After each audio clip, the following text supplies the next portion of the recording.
Hello friends, welcome to the spiritual channel.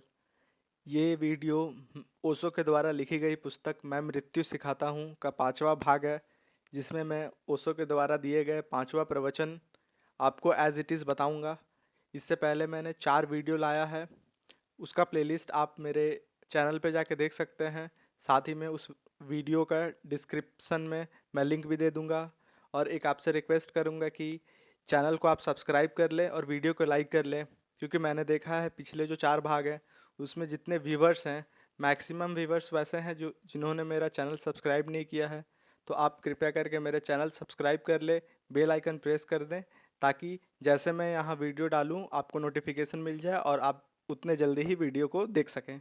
अब बिना विलम्ब किए डायरेक्टली चलते हैं पांचवें चैप्टर, जिसका नाम है स्व है द्वार सर्व का। स्व अर्थात स्वयं, स्वयं है द्वार सर्व का, सर्व अर्थात सभी। तो अब हम स्टार्ट करते हैं पांचवा प्रवचन, पांचवा चैप्टर, 5th चैप्टर। ओशो कहते हैं, मेरे प्रिय आत्मन, एक मित्र ने पूछा है कि मैंने सत्य को या परमात्मा को पाने की जो विधि बताई है वह सबका निषेध करके और स्वयं को जानने की है। क्या इससे उल्टा नहीं हो सकता है कि हम सब में ही परमात्मा को जानने का प्रयास करें, सर्व में वही है यह भाव करें? इसे थोड़ा समझना उपयोगी होगा। जो व्यक्ति स्वयं में परमात्मा को नहीं जानता है वह सर्व में उसे कभी नहीं जान सकता है। जो अभी स्वयं में भी उसे नहीं पहचान पाया वह और किसी में उसे नहीं पहचान पा सकता है। स्वयं का मतलब है जो मेरे निकटतम है, और फिर तो कोई भी होगा जो मुझसे दूर होगा और दूर होगा और दूर होगा। और जब निकटतम मैं हूँ उनमें भी मैं मुझे परमात्मा ना दिखाई पड़ता, तो मुझसे जो दूर है उन उनमें तो कभी भी दिखाई नहीं पड़ सकता। अर्थात ओशो के सामने यह प्रश्न किया गया था कि क्या यह पॉसिबल नहीं है कि ओशो के द्वारा बोला गया कि पहले आप अपने को पहचाने, अपने में परमात्मा देखें, फिर आपको सब में परमात्मा दिखने लगेगा। तो मित्र ने एक प्रश्न पूछा कि क्या मैं सब में परमात्मा देख लूं, तो वो किया जा सकता है? तो वही ओशो बता रहे हैं कि अगर आप अपने में ही परमात्मा नहीं देख पा रहे, अपने आप जो सबसे निकट है आपसे, तो आप दूसरे में परमात्मा कैसे देख पाएंगे? ये ज़्यादा कठिन हो जाएगा आपके लिए। सो यही ओशो बता रहे हैं, पहले तो स्वयं में ही जानना होगा, पहले तो जानने वाले में ही जानना होगा, वह निकटतम द्वार है। लेकिन ध्यान रहे, यह बहुत मज़े की बात है कि जो व्यक्ति स्वयं के द्वार में प्रवेश करता है वह अचानक सर्व के में प्रविष्ट हो जाता है। स्वयं का द्वार सर्व का ही द्वार है। जो अपने भीतर प्रवेश करता है, भीतर पहुंचते ही पाता है कि वह सबके भीतर पहुंच गया है, क्योंकि बाहर से हम सब भिन्न भिन्न हैं, भीतर से हम भिन्न भिन्न नहीं हैं। अर्थात भीतर से सब हम एक हैं। जैसे ही हम अपने भीतर प्रवेश करेंगे तो हमें पता चलेगा कि सभी को सभी चीज़ हमें सेम लगने लगेगी, सभी लोग हमें वही लगने लगेंगे, एक लगने लगेंगे। अगर कोई व्यक्ति एक वृक्ष के एक एक पत्ते को बाहर से खोजने जाए तो सभी पत्ते अलग अलग हैं, और अगर एक पत्ते के भीतर प्रविष्ट हो जाए तो वह उस वृक्ष की मूल धारा में पहुंच जाएगा, जहां सभी पत्ते इकट्ठे हैं। एक एक पत्ते को अलग से देखना तो एक एक पत्ता अलग अलग है, लेकिन किसी भी पत्ते को भीतर से जान ले तो वृक्ष की उस मूल धारा में पहुंच जाएगा, जहां से सारे पत्ते निकले हैं और जहां सब पत्ते विलीन हो जाते हैं। अर्थात हमें सोर्स तक पहुंचना है एक बार हम, क्योंकि जितने भी जीव हैं इस पृथ्वी पर सबका सोर्स एक है। तो अगर हम अपने को जानने के लिए अपने सोर्स तक ही पहुंचेंगे तब हम पाएंगे कि इसी सोर्स से बाकी जितने भी चीज़ हैं वो निकला हुआ है, तो तब हम सबको कनेक्ट कर पाएंगे। ऐसा ओशो बता रहे हैं। यदि हम अपने भीतर उतर जाएं तो हम सर्व के भीतर भी उतर जाते हैं। जब तक हम अपने भीतर नहीं उतरते हैं तभी तक मैं और तुम का भेद है, और जिस दिन हम मैं के भीतर उतर जाएंगे उस दिन मैं भी मिट जाता है और तू भी। उस दिन सर्व ही शेष रह जाता है। असल में सर्व का मतलब ऐसा नहीं है कि मैं और तू के जोड़ का नाम सर्व है, ऐसा नहीं है। सर्व का अर्थ है मैं और सब तू का जोड़ नहीं है। सर्व का मतलब है जहाँ मैं ना रहा हूँ, रह गया, तू ना रह गया, फिर जो शेष रह गया उसका नाम सर्व है। अर्थात सर्व वो चीज़ है, सर्व का अर्थात जहाँ पर मैं तू का ये जो भावना है ये जो डिस्क्रिमिनेशन वाला भावना है, ये जो हम में अलगाव पैदा करता है, ये भावना का मिट जाना, ये चीज़ों का मिट जाना कि आप लोग अलग है, वह सर्व है। और अगर मेरा मैं अभी नहीं मिटा है, तो मैं सर्व का जोड़ ही कर सकता हूँ, लेकिन वह जोड़ सत्य ना होगा। सारे पत्ते को जोड़ भी लो तो भी वह वृक्ष नहीं बनता है। यद्यपि वृक्ष में सारे पत्ते जुड़े हैं, वृक्ष सारे पत्तों के जोड़ से ज़्यादा है। असल में जोड़ से कोई संबंध ही नहीं है, जोड़ना ही गलत है। जोड़ने में हमने अलग अलग मान ही लिया, वृक्ष अलग अलग है ही। तो जैसे कि हम मैं में उतर जाएं, वैसे ही मैं विलीन हो जाता है। स्वयं में उतरते ही जो सबसे पहली चीज़ मिटती है, वह स्वयं का होना है। और जहाँ स्वयं मिट गया, वहाँ तू भी मिट गया, पराया भी मिट गया, फिर जो शेष रह गया वह सर्व है। ओशो बताते हैं कि जब आप जोड़ने की कोशिश करेंगे किसी चीज़ को, तो जोड़ तभी पाएंगे तब जब वो दोनों चीज़ें अलग अलग है। लेकिन असलियत में वो दोनों चीज़ें सेम है, तो आप सेम चीज़ को कैसे जोड़ सकते हैं?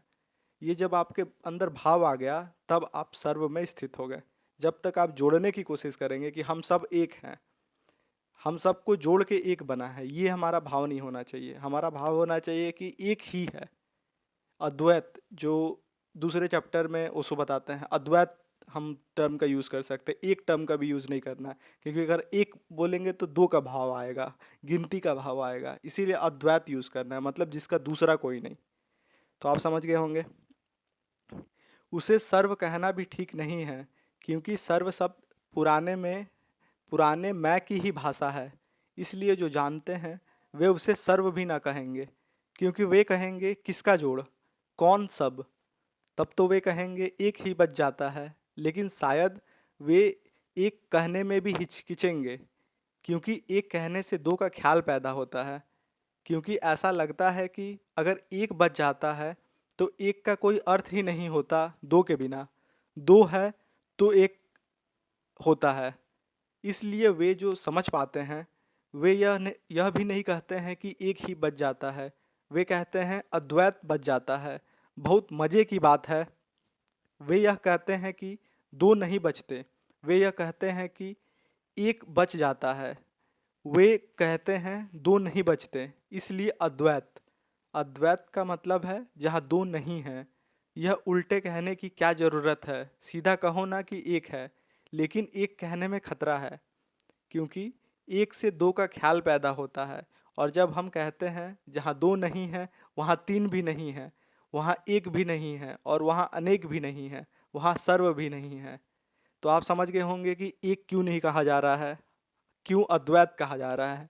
एक से गिनती की हमारी इच्छा होगी कि एक दो तीन आगे बढ़ा जा सकता है, लेकिन अद्वैत वहीं ख़त्म कर देता है कि इसके आगे कुछ नहीं है। इसीलिए परमात्मा, ये जो सर्व है, अद्वैत है, ये गिनती योग्य नहीं है, ये जोड़ योग्य नहीं है। आगे बढ़ते हैं। असल में वो जो हमारी देखने की दुनिया थी, मैं के रहते उसकी वजह से विभाजन पैदा हुआ था। अब अविभाज्य जो भी है, अविभाजित इंडिविजुअल, वह शेष रह जाता है। लेकिन उसे जानने के लिए अगर कोई ऐसा करे, जैसा मेरे मित्र ने पूछा है कि ऐसा अगर करे कि सब में परमात्मा की कल्पना करे, लेकिन वह कल्पना ही होगी और कल्पना सत्य नहीं हो सकती।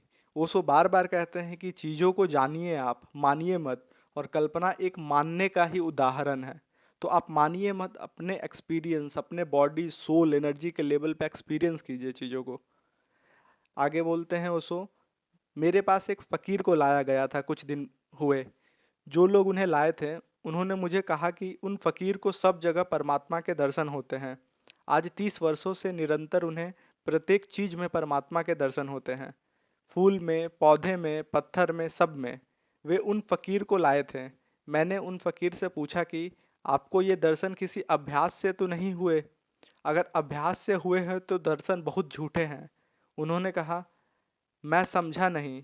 मैंने उनसे कहा, क्या आपने कभी सब में परमात्मा को देखने की कल्पना या कामना तो नहीं की थी? तो उन्होंने कहा, निश्चित ही। 30 वर्ष पहले मैंने वह साधना शुरू की थी कि मैं प्रत्येक चीज़ में परमात्मा को देखने का प्रयास करता था। पत्थर में भगवान, पौधे में भगवान, पहाड़ में भगवान, सब में भगवान। इसको मैं देखने का प्रयास करता था। फिर मुझे भगवान दिखाई पड़ने लगे। तो मैंने उनसे कहा, 3 दिन मेरे पास रुक जाएं और 3 दिन कृपया करके प्रयास ना करें, सब में भगवान है, इसका प्रयास ना करें। ओशो कहते हैं कि आप 3 दिन रहकर मेरे पास प्रयोग करें और 3 दिन के लिए जो आपने मान के रखा है कि सब चीज़ों में भगवान है, बस उस मान्यता को बंद कर दें और बस 3 दिन के लिए बस ये मान ले कि किसी में भगवान नहीं है। ये प्रयोग ओशो उनसे करवाते हैं। वे मेरे पास रुक गए और दूसरे दिन सुबह उन्होंने कहा कि आपने तो मुझे बड़ा नुकसान पहुंचाया। 12 घंटे ही मैंने प्रयास नहीं किया है कि मुझे पत्थर पत्थर दिखाई देने पड़ा, पहाड़ दिखाई पड़ने लगा। आपने तो मेरा भगवान छीन लिया। आप कैसे आदमी हैं? आपने तो मुझे बड़ा नुकसान पहुंचा दिया। मैंने उनसे कहा कि जो भगवान 12 घंटे अभ्यास छोड़ने से छूट जाता है वह भगवान नहीं है, सिर्फ अभ्यास का प्रतिफलन था। जैसे कोई आदमी किसी चीज़ को जोर जोर से दोहराता रहे तो उसे एक भ्रम पैदा कर लेता है अपने आप में। वैसे ही आपको भी भ्रम हुआ है और इस भ्रम के कारण आप सभी चीज़ों में भगवान को देख रहे हैं। सो वो कहता है, नहीं, पत्थर में भगवान देखने नहीं है। पत्थर में भगवान देखने नहीं है, उस स्थिति में पहुंचना है जहां पत्थर में भगवान के सिवाय कुछ और देखने के लिए शेष न रह जाए। ये दो बात में अंतर है। पहला जो ओशो बताते हैं कि पत्थर में भगवान आपको देखना नहीं है, कल्पना नहीं करनी है कि पत्थर में भगवान है। अपने आप को उस स्थिति में पहुंचना है, अपने आप को एक्सपीरियंस के लेवल पे, उस लेवल पे जाना है कि उस पत्थर में आपको भगवान के सिवा कुछ दिखे नहीं। ये कल्पना के लेवल पे नहीं होगा, ये एक्सपीरियंस के लेवल पे होगा, ये जानने के लेवल पे होगा, ये ज्ञान के लेवल पे होगा, ये नॉलेज के लेवल पे होगा। ठीक है। ये दोनों बातें भिन्न हैं। पत्थर में भगवान को देखने की कोशिश से पत्थर में भगवान दिखाई पड़ने लगेंगे, लेकिन वे भगवान प्रोजेक्शन से ज़्यादा नहीं हैं। वे आपकी ही कल्पना को पत्थर पर आरोपित किया गया है। आपने ही थोप दिया है पत्थर के ऊपर भगवान को। वे भगवान बिल्कुल आपके बनाए हुए हैं। वे भगवान बिल्कुल आपकी कल्पना का विस्तार है। वे भगवान आपके सपने से ज़्यादा कुछ नहीं है और आप दोहरा दोहरा कर सपने को मजबूत करते रहेंगे, बराबर दिखाई पड़ते रहेंगे, लेकिन यह भ्रम जाल में जीना है, यह किसी सत्य में उतर नहीं जाना है। हम लोग भी अपने लाइफ में यही करते हैं। एक मान्यता को मान लेते हैं और ज़िंदगी भर उसे मानते ही चले जाते हैं, चाहे उसे कष्ट होता है तब भी उसे हम पकड़ कर रखते हैं, उसे सत्य मान के चलते हैं। तो इससे अच्छा है कि हम जानने की कोशिश करें हर चीज़ों को, अपना लॉजिकल माइंड यूज़ करें, अपने मेडिटेशन करें और अपने शक्ति बढ़ाएं जिससे हम परमात्मा को जान सके, अपने आप को जान सके। उसके बाद जो हमें अनुभव होगा वो सत्य का अनुभव होगा, ना कि आपने कुछ किताबें पढ़ ली और उसके बाद जो अनुभव हुआ, उसके बाद आपने जो मान लिया उन किताबों को सीख कर, वो जो अनुभव है उसमें थोड़ी भी सत्यता नहीं है। चाहे ये किताब ही क्यों ना हो, अगर ये चीज़ बोला जा रहा है, ओशो अपने किताब में ही बोलते हैं कि अगर मैं भी आपको कुछ बोलूँ तो उसे मत मानो। आप जब तक अपने आप पे वो एक्सपेरिमेंट ना कर लो, जब तक आप उस स्थिति में ना पहुंच जाओ कि वो चीज़ें आपके शरीर में घटने लगे, वो चीज़ें आपके हर एक कण बोलने लगे कि हाँ परमात्मा है, मैंने जान लिया, मैंने इस दिव्य ज्ञान को जान लिया, तब आप उस पर विश्वास करें। और आज की दुनिया में जितने भी पाखंड आप देख रहे हैं, जितने भी चीटिंग्स या जो ढोंग रचने वाले बहुत सारे गुरु हैं, वो जो आप देख रहे हैं, इसका कारण यही है कि हमें मानने की प्रवृत्ति बनाई गई है जन्म से। अगर ये जानने की प्रवृत्ति होगी तो ऐसा गलती हम लोग कभी नहीं करेंगे और हम एक सत्य के तरफ, सत्य के मार्ग पे अपना जीवन अग्रसर करेंगे। तो आगे पढ़ते हैं। हाँ, एक दिन ऐसा जरूर होता है जब स्वयं मिट जाता है, तब सिवाय भगवान के कोई दिखाई नहीं पड़ता। तब ऐसा नहीं होता कि पत्थर में भगवान है, तब ऐसा होता है कि पत्थर कहाँ है, भगवान ही है। मेरा फर्क समझ रहे हैं आप? तब ऐसा नहीं होता कि पत्थर में, पौधे में भगवान है, पौधा भी है और उसमें भगवान भी है, ऐसा नहीं होता। तब ऐसा होता है कि पौधा कहाँ है, पत्थर कहाँ है, पहाड़ कहाँ है, क्योंकि जो शेष रह गया वह भगवान ही है। और तब और तब आपके अभ्यास पर निर्भर नहीं है यह बात, आपके अनुभव पर निर्भर है। अर्थात अभ्यास, यहाँ कल्पना पे अभ्यास का बात बोला जा रहा है। और सेकेंड जो बात बोला जा रहा है अनुभव, दैट इज एक्सपीरियंस, जो कि सत्य के मार्ग को दर्शाता है। और सबसे बड़ा खतरा जो है साधना की दुनिया में, वह कल्पना का खतरा है। सबसे बड़ा खतरा जो है वह यह है कि हम उन सत्यों की कल्पना भी कर सकते हैं जिन सत्यों का अनुभव होना चाहिए, अनुभव और कल्पना में भेद है। एक आदमी दिन भर खाना नहीं खाया है, रात सपने में भोजन कर लेता है। जहाँ तक भोजन सपने में करने का संबंध है, सपने में बड़ी तृप्ति मिल जाती है भोजन करने की। शायद जागते में इतना आनंद नहीं आता जितना सपने में भोजन करने में आता है, क्योंकि जितना चाहे और जैसा चाहे वैसा भोजन कर लेता है सपने में। लेकिन सुबह उठकर उस भोजन से पेट नहीं भर जाता है, न उस भोजन से खून बनता है। और अगर सपने के भोजन पर कोई आदमी जिंदा रहने लगे तो आज नहीं तो कल मर ही जाएगा, जिंदा नहीं रह सकता है। क्योंकि सपने का भोजन कितनी ही तृप्ति देता हो, फिर भी भोजन नहीं है। और न रक्त बना सकता है, न मांस बना सकता है, न हड्डी मंजा मांस बन सकता है। सपने में सिर्फ धोखा बन सकता है। सपने के भोजन ही नहीं होते, सपने के भगवान भी होते हैं। और सपने का मोक्ष भी होता है, और सपने की शांति भी होती है, और सपने के सत्य भी होते हैं।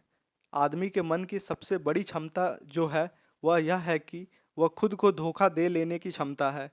लेकिन उस तरह के धोखे में पड़ने से कोई कभी भी आनंद को, मुक्ति को उपलब्ध नहीं हो सकता। आप इसे रियल वर्ल्ड से कनेक्ट करके देख सकते हैं कि जैसे हम लोग भी जैसे किसी भी सिचुएशन में होते हैं और हमें जो बनना होता है, एक तरह से हम दो तरह के लोग होते हैं। एक तो सिर्फ केवल सपना देखते हैं कि हम उस पोजीशन पे चल जाए या वो चीज़ हम प्राप्त कर ले, और बैठकर खाली पुलाव मन में पकाते रहते हैं।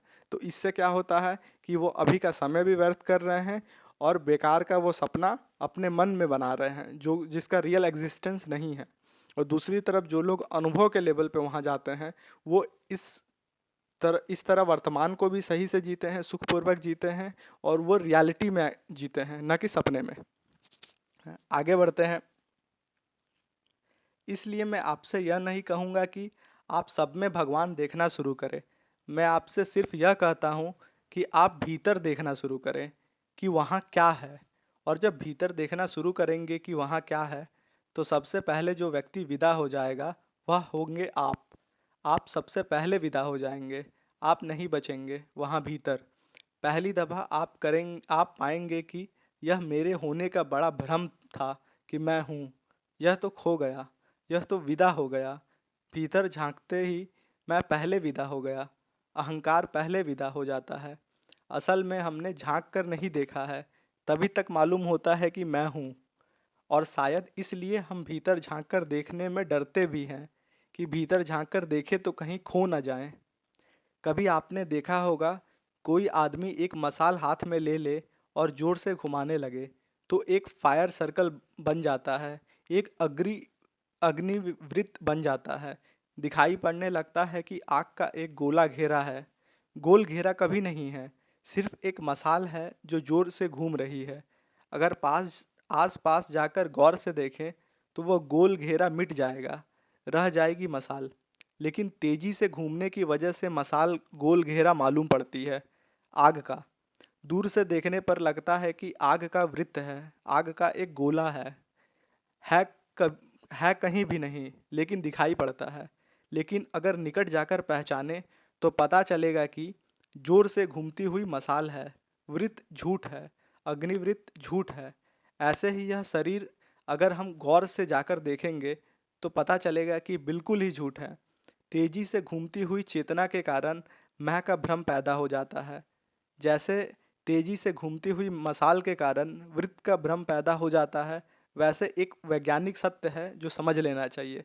अर्थात ये जो मैं का भ्रम है, जैसे ही हम अंदर देखना स्टार्ट करेंगे, जो सबसे पहले चीज़ खत्म होगी वो होगी मैं, कि मैं हूँ ही नहीं। जो इसको मैं माना हूँ, जिसको मैं शरीर को मैं मान के रखा हूँ, वही पहले विलुप्त हो जाएगा।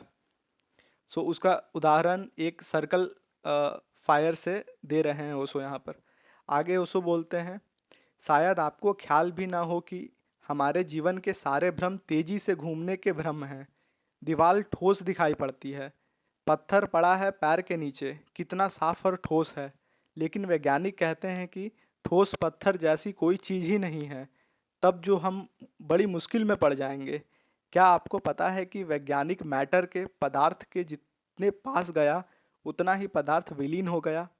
जब तक दूर था तो समझता था कि पदार्थ है, और सब सबसे ज़्यादा वैज्ञानिक घोषणा करता है कि पदार्थ ही सत्य है, लेकिन अब वैज्ञानिक ही कहता है कि पदार्थ तो है ही नहीं। तेजी से घूमती हुई विद्युत के कण इतने तेजी से घूम रहे हैं कि उनमें तेजी से घूमने की वजह से ठोसपन का भ्रम पैदा हो रहा है। ठोसपन कहीं है भी नहीं। अगर मैं इसे क्वांटम फिजिक्स से रिलेट करके बताऊं, जिन लोग थोड़ा साइंस बैकग्राउंड से हैं वो समझ सकते हैं कि जो क्वांटम फिजिक्स में होता है उसमें ये डिस्कवरी हुई है कि एक मैटर, एक जो सब एटॉमिक पार्टिकल है उसका बिहेवियर एक साथ मैटर के फॉर्म में एज वेल एज वेव के फॉर्म में भी हो सकता है, दोनों फॉर्म में। और वेव फॉर्म अगर होगा तो वो ठोस नहीं होगा। सो उसी की बात की पुष्टि करते हैं कि अगर आप एकदम सब एटॉमिक लेवल पे चले जाएं तो आप देखेंगे कि एक क्षण में वो करोड़ों एटम मर रहे हैं और जिंदा हो रहे हैं, वो कोलैप्स हो रहे हैं फिर रीबिल्ड हो रहे हैं। तो एक तरह से वो एनर्जी का ट्रांजिशन कर रहे हैं। तो इस कारण से वो फ्लेक्सिबल हैं। लेकिन अगर ठोस अवस्था में, बड़े अवस्था में देखा जाए तो वो हमें एक ठोस तरह का दिखेंगे, और जितने अंदर आप जाते जाओगे वो उतने फ्लेक्सिबल या उतने लचीले नज़र आते रहेंगे। आपका जो भ्रम है ठोस का वो टूटते जाएगा। तो यही चीज़ ओशो भी बता रहे हैं और यही चीज़ क्वांटम फिजिक्स में भी बताया गया है। जैसे बिजली का पंखा जोर से घूमता है तो उसकी 3 पंखुड़ियाँ दिखाई नहीं पड़ती, फिर कोई गिनकर बता नहीं सकता कि पंखुड़ियाँ कितनी हैं।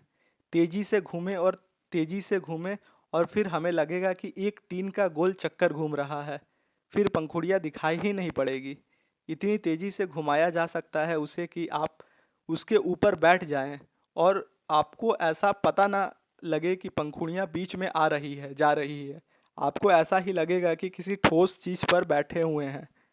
अगर इतनी तेजी से घूमे कि एक पंखुड़ी जाए और उससे पहली दूसरी पंखुड़ी आपके नीचे आ जाए तो आपको पता ही नहीं चलेगा।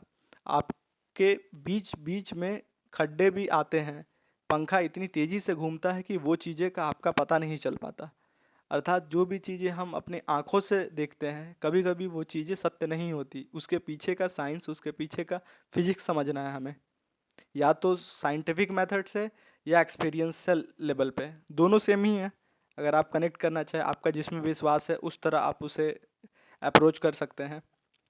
पदार्थ इतनी ही तेजी में घूम रहे हैं उसके कण, और कण पदार्थ नहीं है।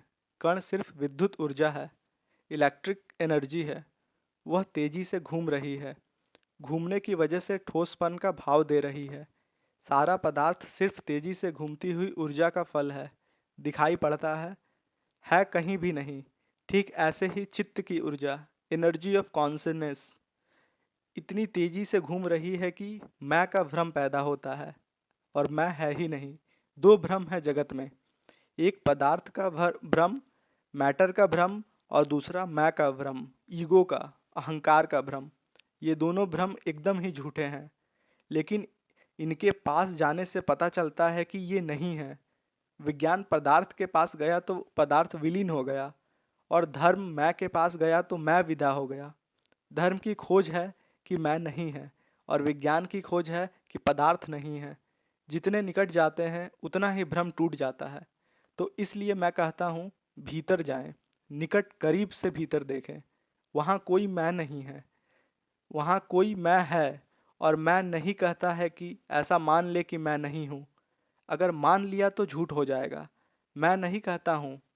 मेरी बात अगर मान कर आप चल गए और आप ऐसा सोचने लगे कि मैं नहीं हूँ, अहंकार झूठ है, मैं तो आत्मा हूँ, मैं तो ब्रह्म हूँ, अहंकार नहीं हूँ, और आप गड़बड़ में पड़ जाएंगे। क्योंकि आप यह दोहरा रहे हैं तो फिर यह झूठ ही दोहराएंगे आप। मैं यह नहीं कहता है कि आप ऐसा दोहराएं। मैं यह कहता हूँ कि आप भीतर जाएं, देखें, खुद से पहचानें। जो पहचानना है देखता है, जो पहचानता है, जो देखता है, वह पाता है कि मैं नहीं हूँ। ओशो कहते हैं कि मेरे कहने पे आप उसे ये कल्पना करके ना देखें कि मैं नहीं हूँ, या मैं आत्मा हूँ, या मैं अहंकार झूठ है, आत्मा हूँ, मैं ब्रह्म हूँ। ऐसा मेरे कहने पे नहीं, खुद अपने दृष्टा भाव से आप देखें अपने आप को, और उसके बाद आपको जो दिखेगा उस पर विश्वास करें। तब आपको पता चलेगा कि मैं नहीं हूँ। फिर कौन है? जब मैं नहीं हूं तो कौन? कोई तो है। मेरे न होने से कोई भी नहीं है, ऐसा नहीं है, क्योंकि भ्रम को जानने के लिए भी कोई तो चाहिए। भ्रम भी पैदा हो जाए इसके लिए कोई तो चाहिए। मैं नहीं हूँ तो फिर कौन है? फिर जो शेष रह जाता है उसका अनुभव ही परमात्मा का अनुभव है। लेकिन उसका अनुभव एकदम विस्तीर्ण हो जाता है। मेरे गिरते ही तू भी गिर जाता है, वह भी गिर जाता है। फिर एक सागर ही रह जाता है चेतना का। उस स्थिति में दिखाई पड़ेगा कि परमात्मा ही है। तब तो शायद यह कहना भी गलत मालूम पड़े कि परमात्मा ही है, क्योंकि यह कहना भी पुनरुक्ति है। जब हम कहते हैं गॉड इज ईश्वर है, तो हम पुनरुक्ति कर रहे हैं। पुनरुक्ति इसलिए कर रहे हैं कि जो जो है उसी का दूसरा नाम ईश्वर है का ही दूसरा नाम ईश्वर है। इसलिए ईश्वर है ऐसा एक ही चीज को दोहराना है, यह टॉटोलॉजी है। एक ही बात को दोहराना कहना है, ठीक नहीं है यह बात। आपको मैं एक छोटा सा एग्जाम्पल दे के समझाता हूँ इसे। ये एग्जाम्पल जैसे हम लोग जब क्रिकेट खेलते थे तो हम लोग जनरली बोलते थे कि कैच पकड़ो। तो बट आप अगर ध्यान से देखिएगा तो कैच का मतलब ही होता है पकड़ना। तो जो पकड़ो लास्ट में जो मैं बोल रहा हूँ उसका कोई अर्थ ही नहीं बन जाता इस सेंटेंस में कि कैच पकड़ो। उस हिसाब से मैं ईश्वर हूँ या अंदर ईश्वर है, ये कहने में ईश्वर का मतलब ही नहीं बन जाता, क्योंकि अंदर का ही मतलब एक ही है, ईश्वर ही है, अद्वैत ही है। शायद ये एग्जाम्पल से आप समझ गए होंगे। ईश्वर है का क्या मतलब? हम हैं उस चीज को कहते हैं जो नहीं है, जो नहीं है भी हो सकती है। हम कहते हैं टेबल है, क्योंकि कल टेबल नहीं हो सकती है। कल टेबल नहीं थी, जो चीज़ नहीं थी फिर हो सकती है, उसको है कहने का कोई मतलब है। लेकिन ईश्वर न तो ऐसा है कि अभी नहीं है और न ऐसा हो सकता है कि कभी नहीं होगा। उसे है कहने का कोई मतलब ही नहीं होता। वह है ही। असल में जो है उसका ही दूसरा नाम है। होना, होने का ही दूसरा नाम परमात्मा है। एग्जिस्टेंस, अस्तित्व का ही दूसरा नाम परमात्मा है। अर्थात जो है, जो यूनिवर्सल ट्रूथ है, उसके लिए है क्यों यूज़ करें, क्योंकि वो है ही। ओशो बताते हैं कि हम किसी चीज़ के एग्जिस्टेंस की बात तब करते हैं, है की बात तब करते हैं कि जो चीज़ें कभी होती है, कभी विलुप्त होती है, कभी नहीं होती है, तब हम बोलते हैं कि इस समय ये कंप्यूटर मेरे डेस्क पे है, अभी मेरे डेस्क पे नहीं है। लेकिन कुछ चीज़ें जो हमेशा से उस पे है, तो उसके लिए है यूज़ ही नहीं होगा, क्योंकि वो यूनिवर्सल ट्रूथ है।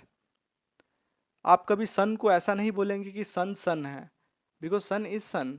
उसे आप सिंपल देखेंगे, एक दृष्टा भाव से देखेंगे, बस जानेंगे कि सन, उससे ही चीज़ें पता चल जाएगी। ये थोड़ा गहरा है समझने के लिए, लेकिन वो कैच पकड़ो एग्जाम्पल से आप समझ सकते हैं। नहीं समझ में आए तो आप कमेंट सेक्शन में बताइएगा। मैं छोटा सा वीडियो बना के प्रयास करूँगा कि आपको इस चीज़ को समझा सकूँ।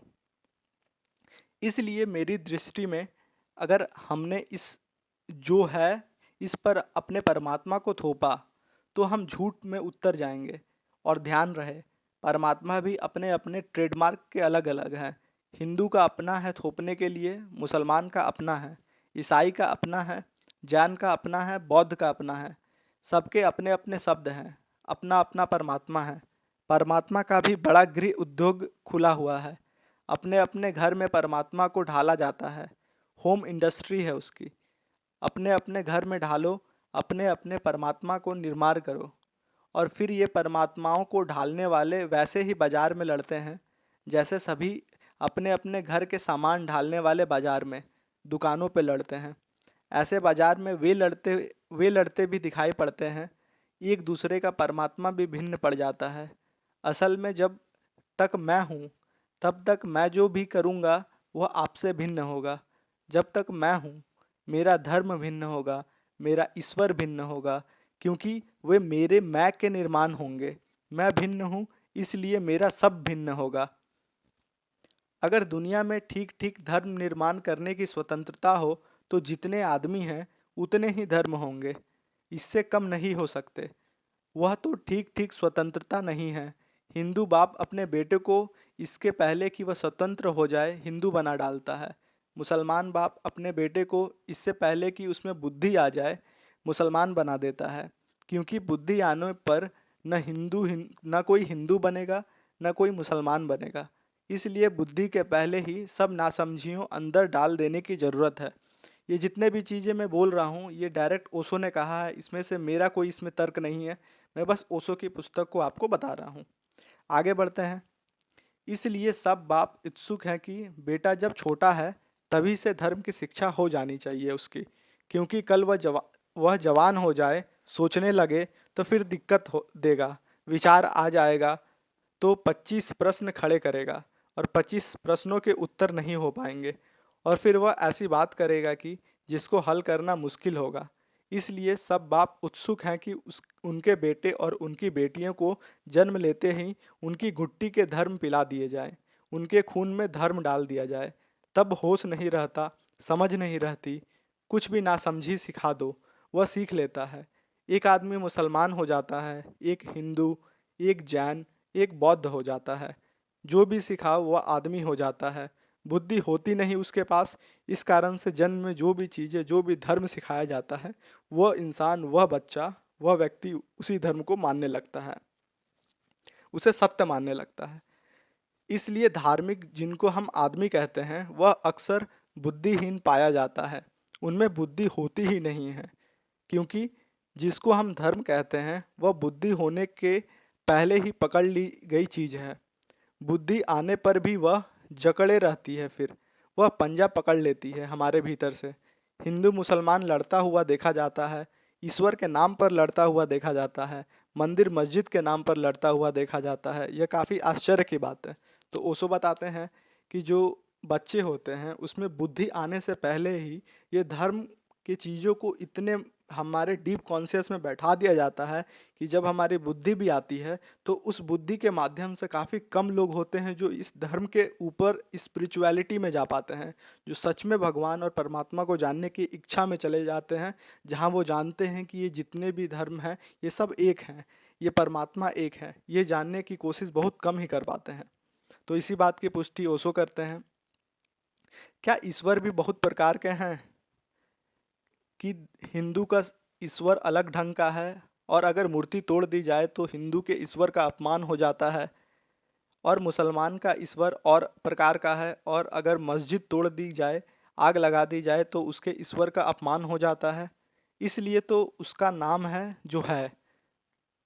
मस्जिद में भी वह उतना ही है जितना वह मंदिर में, बूचड़ खाने में भी उतना ही है जितना मंदिर में, और शराब घर में भी उतना ही है जितना मस्जिद में।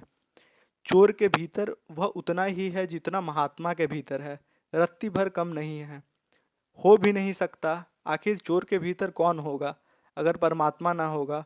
वह राम के भीतर उतना ही है जितना रावण के भीतर, रत्ती भर कम नहीं हो सकता रावण के भीतर। वह हिंदू के भीतर भी उतना ही है जितना मुसलमान के भीतर। लेकिन वह जो हमारा गृह उद्योग है भगवान बनाने का, उस गृह उद्योग का बड़ा धक्का लग जाएगा अगर हम यह मान ले कि सभी के भीतर वही है। तो हमें अपना अपना ईश्वर थोपे चले जाना चाहिए। अगर एक फूल में हिंदू भी ईश्वर देखे और मुसलमान भी, तो भी झगड़ा हो सकता है, क्योंकि उस फूल में हिंदू अपना ईश्वर ढालेगा, मुसलमान अपना ईश्वर ढालेगा। हिंदू तो मुसलमान हिंदू मुसलमान तो जरा दूर की बातें हैं, पास पास के दुकानों में भी झगड़ते होते हैं, झगड़े होते हैं। ये दुकान तो जरा फासले पर है। काशी और मक्का में काफ़ी फासला है, लेकिन काशी में ही राम के और कृष्ण के मंदिर इतना फासला नहीं है, वहाँ भी झगड़ा इतनी ही है। मैंने सुना है एक संत को, और बड़े सिर्फ इसलिए कहता हूँ कि लोग कहते हैं कि संत भी सिर्फ इसलिए कहते हैं कि लोग कहते हैं। वे राम के भक्त थे, उनको कृष्ण के मंदिर में ले जाया गया था तो उन्होंने हाथ जोड़ने से इनकार कर दिया। उन्होंने कहा, कृष्ण के मंदिर में मैं हाथ नहीं जोड़ सकता। मंदिर की मूर्ति के सामने खड़े होकर उन्होंने कहा कि अगर धनुष बाण अपने हाथ में लो तो मैं सिर झुका सकता हूँ। इस बांसुरी लिए हुए हाथ को सिर झुकाना मेरे वश के बाहर है। भगवान पर भी भक्त शर्त लगाता है कि इस पोजीशन में, इस ढंग में खड़े हो जाओ तो हम नमस्कार करेंगे। यानी नमस्कार करने के पहले तुम नाचो हमारे इशारों पर, तब हम तुम्हें नमस्कार करेंगे। हमारी नमस्कार पीछे होगी, पहले तुम नमस्कार करो हमको, धनुष बाण हाथ में लो या बांसुरी हाथ में लो, किस आसन पे बैठो, किस ढंग से खड़े हो, यह भक्त प्रिस्क्राइब करता है भगवान के लिए। वह बताता है कि ऐसा ऐसा करो तो हम तुम्हें नमस्कार कर सकते हैं। भक्त भी शर्त लगाता है, लगाता है। यह बात ओशो ने काफ़ी अच्छा पॉइंट किया है कि हम लोग भी देखिए, हम लोग क्या करते हैं कि भगवान को कैटेगराइज कर लेते हैं कि इन भगवान की पूजा ज़्यादा करनी है, ये इनसे बड़े हैं। क्योंकि जब परमात्मा एक है तो दो भगवान या कोई दूसरे धर्म के भगवान अलग कैसे हो सकते हैं? सब तो एक है। और दूसरी बात, हम लोग देखिए, जब भी कोई हम लोग नियम से कुछ पूजा पाठ करते हैं तो आप ध्यान दीजिएगा कि एक पर्टिकुलर नियम हमारे शास्त्रों में लिखा गया है। तो हम क्या करते हैं कि उन्हीं नियमों का पालन करते हैं जो हमारे लिए योग्य है, और जो चीज़ें जो हमारे लिए योग्य नहीं है उसे हम लोग साइड कर देते हैं कि चलिए इसको एक्सक्यूज़ बना देते हैं। जैसे हिंदुओं में हमें बहुत बार बताया जाता है कि हमें नॉनवेज नहीं खाना चाहिए, लेकिन जो हिंदू ये खाते हैं वो मानते हैं कि इसे छोड़कर बाकी सब वो चीज़ें करते हैं। तो इसका मतलब है यहाँ भगवान और रीति रिवाज या पूजा करने का तरीका या उन्हें पूजने का तरीका सब यहाँ इंसान खुद से डिसाइड करता है। तो ये एक गलत बात है, क्योंकि अगर हम शास्त्रों को ही फॉलो करें तो हमें जैसे शास्त्रों में लिखा है वैसे मानना चाहिए। जैसे भगवान गीता में कह के गए हैं, पुराणों में जैसे लिखा है वैसे मानना चाहिए। आप तो उन पे कंडीशन थोप रहे हैं। और आप सही से देखें तो आप देखेंगे कि ये जो भगवानों का जो धंधा चल रहा है, ये जो अलग अलग धर्मों के बीच में लड़ाई चल रहा है, ये कहीं ना कहीं पॉलिटिकल चीज़ें से लिंक है। ये कहीं ना कहीं पॉलिटिक्स के वजह से ही चीज़ें हो रही है। तो हमें थोड़ा सचेत रहने की ज़रूरत है, क्योंकि जो हिंसा है, हिंसा कभी भी किसी के लिए भी अच्छी नहीं होती। क्योंकि एक मैं आपको एग्जाम्पल बताता हूँ कि जब भी दो लोगों के बीच में हिंसा होती है तो कभी भी उन दोनों में से कोई तीसरा होता है जो ट्रिगर पॉइंट होता है। तो हमेशा हिंसा होने से पहले, एक लड़ाई होने से पहले आप देख लीजिए, क्या सच में हम दोनों की दुश्मनी है, दो धर्मों की दुश्मनी है, या कोई तीसरा खेल खेल रहा है सिर्फ अपने फ़ायदे के लिए, चाहे वो पॉलिटिकल फ़ायदा हो, चाहे वो रिलीजियस फ़ायदा हो। अब मेरा मकसद है इस चैनल के माध्यम से आपको सोचना सिखाना कि इस भारत देश को, जिसे सोने की चिड़िया कहा जाता था, जो लोग, जहाँ पर लोग सभी लोग एकदम शांति प्रिय ढंग से रहते थे, आजकल काफ़ी वॉयलेंस हो रहा है। तो उसे कम करने के लिए हमें इन चीज़ों पे ध्यान देना होगा, इन चीज़ों पे जागना होगा, इन चीज़ों पे लोगों को बताना होगा। तो अब किताब के तरफ आगे बढ़ते हैं। अब आश्चर्य की बात है कि भगवान को भी तो मुझे निर्धारित करना है, आपको निर्धारित करना है, लेकिन अब तक जिसको हम भगवान कहते रहे हैं वह आदमियों के द्वारा निर्धारित भगवान है। और जब तक आदमियों के द्वारा निर्धारित भगवान बीच में खड़ा है तब तक हम आपको न जान सकेंगे। तो हमारे द्वारा निर्धारित नहीं है, जिसके द्वारा हम निर्धारित हैं उसे हम कभी भी नहीं जान सकेंगे। इसलिए आदमियों के भगवान से मुक्त होना, अगर उस भगवान को जानना हो जो कि है, लेकिन बड़ा कठिन है। अच्छे से अच्छे आदमी को भी कठिन है। जिनको हम अच्छा आदमी कहते हैं वह और भी मुश्किल से छूट पाता है। वह भी पकड़े रहता है, वह भी नहीं छोड़ता। वह भी बुनियादी नासमझियों को उतना ही जकड़ कर पकड़ता है जितना नासमझ आदमी। नासमझ साफ माफ किया जा सकता है, लेकिन समझदार को माफ करना एकदम मुश्किल है। अभी खान अब्दुल गफ्फार खां आए हैं, वे सारे मुल्क को समझाते फिरते हैं हिंदू मुस्लिम एकता की बात, लेकिन वे पक्के मुसलमान हैं, इसमें रत्ती भर कमी नहीं है। उनके पक्के मुसलमान होने में रत्ती भर भी कमी नहीं है। उनके मस्जिद में नमाज पढ़ने में कोई सवाल नहीं उठाता है उनको। वे पक्के मुसलमान हैं और हिंदू मुसलमान की एकता समझा रहे हैं। गांधी जी पक्के हिंदू थे और हिंदू मुसलमान की एकता समझा रहे थे। जैसे गुरु थे वैसे उनके शिष्य, वे पक्के हिंदू थे, उनके शिष्य पक्के मुसलमान हैं। और जब तक दुनिया के पक्के हिंदू और पक्के मुसलमान हैं तब तक एकता हो कैसे सकती है? इनको थोड़ा कच्चा रहना पड़ेगा, तभी एकता हो सकती है। ये पक्के होकर एकता नहीं हो सकती। जैसे आप समझिए, दो स्टिक है, दो स्टिक अगर आप लेंगे और इन दोनों को अगर आप जोड़ने की कोशिश करेंगे, बांधने की कोशिश करेंगे, तो ये नहीं बांध हो पाएंगे। अगर दो स्टिक है जो थोड़ा लचीला है, जैसे रस्सी है, रस्सी थोड़ा लचीला होता है, इसे अगर बांधने की कोशिश करेंगे तो ये दोनों बंध जाएंगे। तो एकता का सवाल तब पैदा होता है जब दोनों तरफ से फ्लेक्सिबिलिटी हो, थोड़ा लचीलापन हो। कट्टरता कभी भी एकता की तरफ नहीं लेके जाता। तो यही ओशो बता रहे हैं। ये पक्के होकर एकता नहीं हो सकती, ये ही झगड़े की जड़ है। लेकिन ये झगड़े की जड़ नहीं दिखाई पड़ते।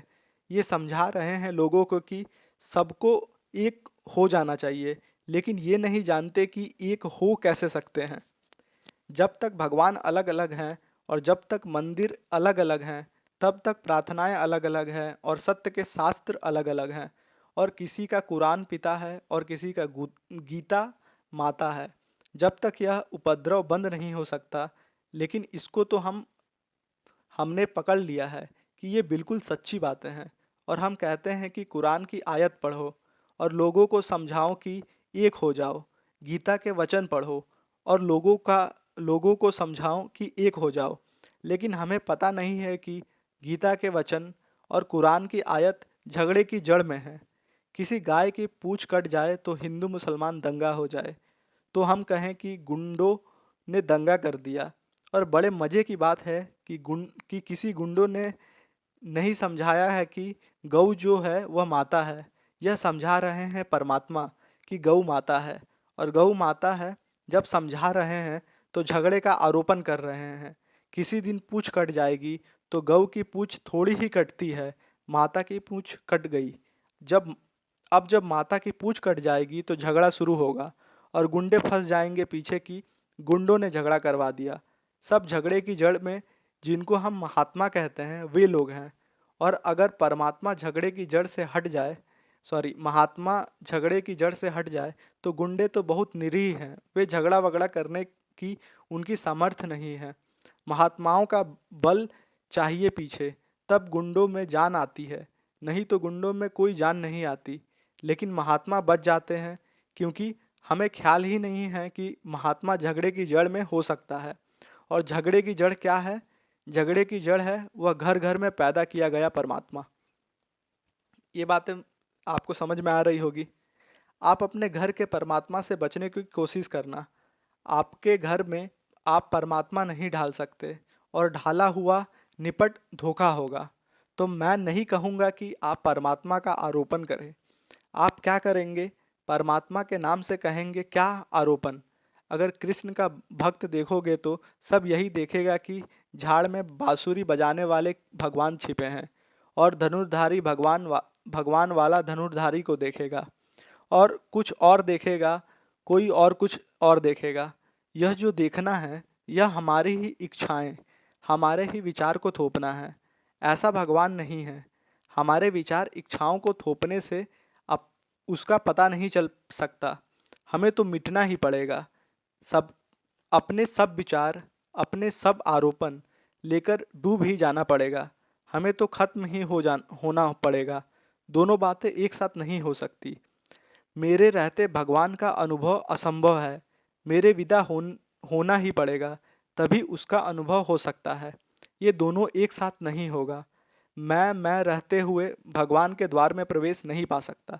अर्थात अगर मैं अपने तरफ से भगवान के देखने की कोशिश करूं कि ऐसे भगवान हैं, अगर कृष्ण की एक मूर्ति है तो हम हर जगह देखने की कोशिश करूं कि कृष्ण ऐसे ही हैं, तो आप भगवान तक कभी नहीं पहुंच पाएंगे। भगवान तक पहुंचना है तो ये जितना मैं की स्थिति, अपने जितने विचार है, सबको छोड़कर अपने अंदर प्रविष्ट होना होगा। केवल दृष्टा भाव रखना होगा, अपने विचारों को बंद कर देना होगा। जैसे लास्ट में ओशो जो योग कराते हैं, जो ध्यान की विधि कराते हैं, उसमें जो पहला अपने शरीर को शिथिल करना, दूसरा श्वास को शिथिल करना, तीसरा जो विचार को शिथिल करना होता है, उसके बाद जो बच जाता है, उसके बाद आप स्वयं दृष्टा बच जाते हैं। तब आप देखते हैं अंदर में कौन बचा, वही परमात्मा होता है। ना कि जो आप एक फोटो में या जो भी चीज़ें में बताई गई है उस प्रकार से कल्पना करके देखिए, वो चीज़ें गलत है। उससे आप कभी भी सही सत्य की तरफ नहीं देख सकते, परमात्मा को सही नहीं जान सकते। वो कल्पना आपको हमेशा भ्रम में डालेगी। मैंने एक कहानी सुनी है कि एक आदमी सब कुछ छोड़कर भगवान के द्वार पर पहुंच गया। सब कुछ छोड़कर, धन छोड़कर, पत्नी छोड़कर, मकान, बच्चे, समाज छोड़कर, सब छोड़कर भगवान के द्वार पर पहुंच गया। लेकिन द्वारपाल के हाथ से उसे रोक लिया और कहा कि अभी भीतर मत आ जाना, जाओ पहले छोड़कर आओ। उस आदमी ने कहा, मैं सब छोड़कर आ रहा हूँ। द्वारपाल ने कहा, मैं को तो कम से कम जरूर साथ ले आए हो और सबसे सबसे हमें कोई मतलब नहीं है, हमें सिर्फ मैं से मतलब है। तुम कहते हो मैं सब छोड़कर आ रहा हूँ, हमें सब में से कोई मतलब नहीं है, हमें तो सिर्फ मैं से मतलब है। जाओ मैं छोड़कर आओ। वह आदमी कहता है, मेरे पास तो कुछ भी नहीं है, मेरी झोली बिल्कुल खाली है, न धन न पत्नी न बच्चे, कोई भी मेरे पास नहीं है। वह द्वारपाल कहता है, कम से कम तुम्हारी झोली में मैं तुम तो हो, तुम्हारी झोली में तुम तो हो, उसे छोड़कर आओ। यह द्वार बंद है उसके लिए जो मैं को लेकर आता है, वह द्वार सदा के लिए बंद है। लेकिन मैं को हम छोड़े कैसे? अगर हम छोड़ने की कोशिश करेंगे तो मैं कभी भी छूटने वाला नहीं है, क्योंकि मैं कैसे छोड़ूंगा? मैं कैसे छोड़ूंगा? मैं ही मैं को कैसे छोड़ूंगा? यह तो हो ही नहीं सकता। यह तो ऐसा ही है जैसे कोई अपने जूतों के बंदों से अपने को उठाने की कोशिश करे तो मुश्किल में पड़ जाएगा। मैं को कैसे छोड़ूंगा? सब छोड़ने के पीछे मैं फिर से बच जाऊंगा। तो यहाँ तक तो हो सकता है कि एक आदमी कहने लगे कि मैंने सब अहंकार छोड़ दिया, मैंने मेरे पास अहंकार ही नहीं, मगर इसके पास भी मैं है। अहंकार छोड़ने का भी अपना अहंकार है। तो क्या कहे आदमी? बहुत मुश्किल की बात है। सो ओशो कहते हैं कि मुश्किल की बात नहीं है, इसलिए मैं छोड़ने को नहीं कहता हूँ, मैं आपसे कुछ भी करने को नहीं कहता, क्योंकि सब करने में मैं ही मजबूत होता है। तो मैं सिर्फ भीतर जाकर जानने को कहता हूँ कि देखो मैं कहाँ है। अगर होना अगर होगा तो छोड़ने का कोई उपाय ही नहीं है, ही तो छोड़ोगे क्या? और अगर नहीं है तब भी छोड़ने का कोई उपाय नहीं है, क्योंकि जो नहीं है उसको छोड़ोगे कैसे? तो अर्थात ओशो बोलते हैं कि इतने लफड़े में मत पड़ो, इतना मत सोचो, सिंपल अपने अंदर देखो। अपने अंदर देखोगे तो पाओगे कि दो कंडीशन हो सकते हैं, या तो मैं होगा या मैं नहीं होगा। ये दोनों ही कंडीशन में आपको छोड़ने की कोई ज़रूरत नहीं है। अगर मैं नहीं है तो किसे छोड़िएगा, अगर मैं है तो छोड़ पाइएगा नहीं। तो यही ओशो बता रहे हैं। तो भीतर जाएं और देखें, खोजें वहाँ मैं है या नहीं। और इतना मैं कहता हूँ कि जो भीतर जाकर देखता है वह एकदम हंसने लगता है। वह कहता है, मैं तो हूँ ही नहीं। तब कौन रह जाता है? तब जो रह जाता है उसका नाम परमात्मा है। और जो मेरे न होने पर रह जाता है, क्या वह आपसे अलग होगा? जब मैं ही न रहा तो अलग करने वाला कौन होगा? मेरा मैं ही तो आपको मुझसे अलग करता है, मुझे आपसे अलग करता है। यह घर की हमारी दीवाल है। दीवाल घर की दीवाल आकाश को दो हिस्सों में विभाजित करती है। ऐसा दीवाल को भ्रम होता है। हालांकि आकाश दो हिस्सों में विभाजित होता नहीं है, आकाश अविभाजित है। चाहे कितनी ही सख्त दीवार बनाओ, कितनी ही ठोस, लेकिन भगवान के भीतर का आकाश और मकान के बाहर का आकाश दो चीजें नहीं हैं, यह एक ही चीज है। कितनी ही बड़ी दीवार बनाओ तो भी मकान के भीतर का आकाश और बाहर का आकाश दो नहीं हो जाते। लेकिन मकान के भीतर रहने वाला आदमी को लगता है कि आकाश के हमने दो हिस्से कर दिए, एक मेरे घर के भीतर का आकाश, एक मेरे घर के बाहर का आकाश। लेकिन कल अगर दीवार गिर जाए तो वह आदमी कैसे पता लगाएगा कौन मेरे घर के भीतर का आकाश है, कौन मेरे घर के बाहर का आकाश है? कैसे पता लगाएगा? तब तो आकाश ही सिर्फ रह जाएगा। वो जो डिवाइड किया गया था आकाश, वो तो बच ही नहीं जाएगा।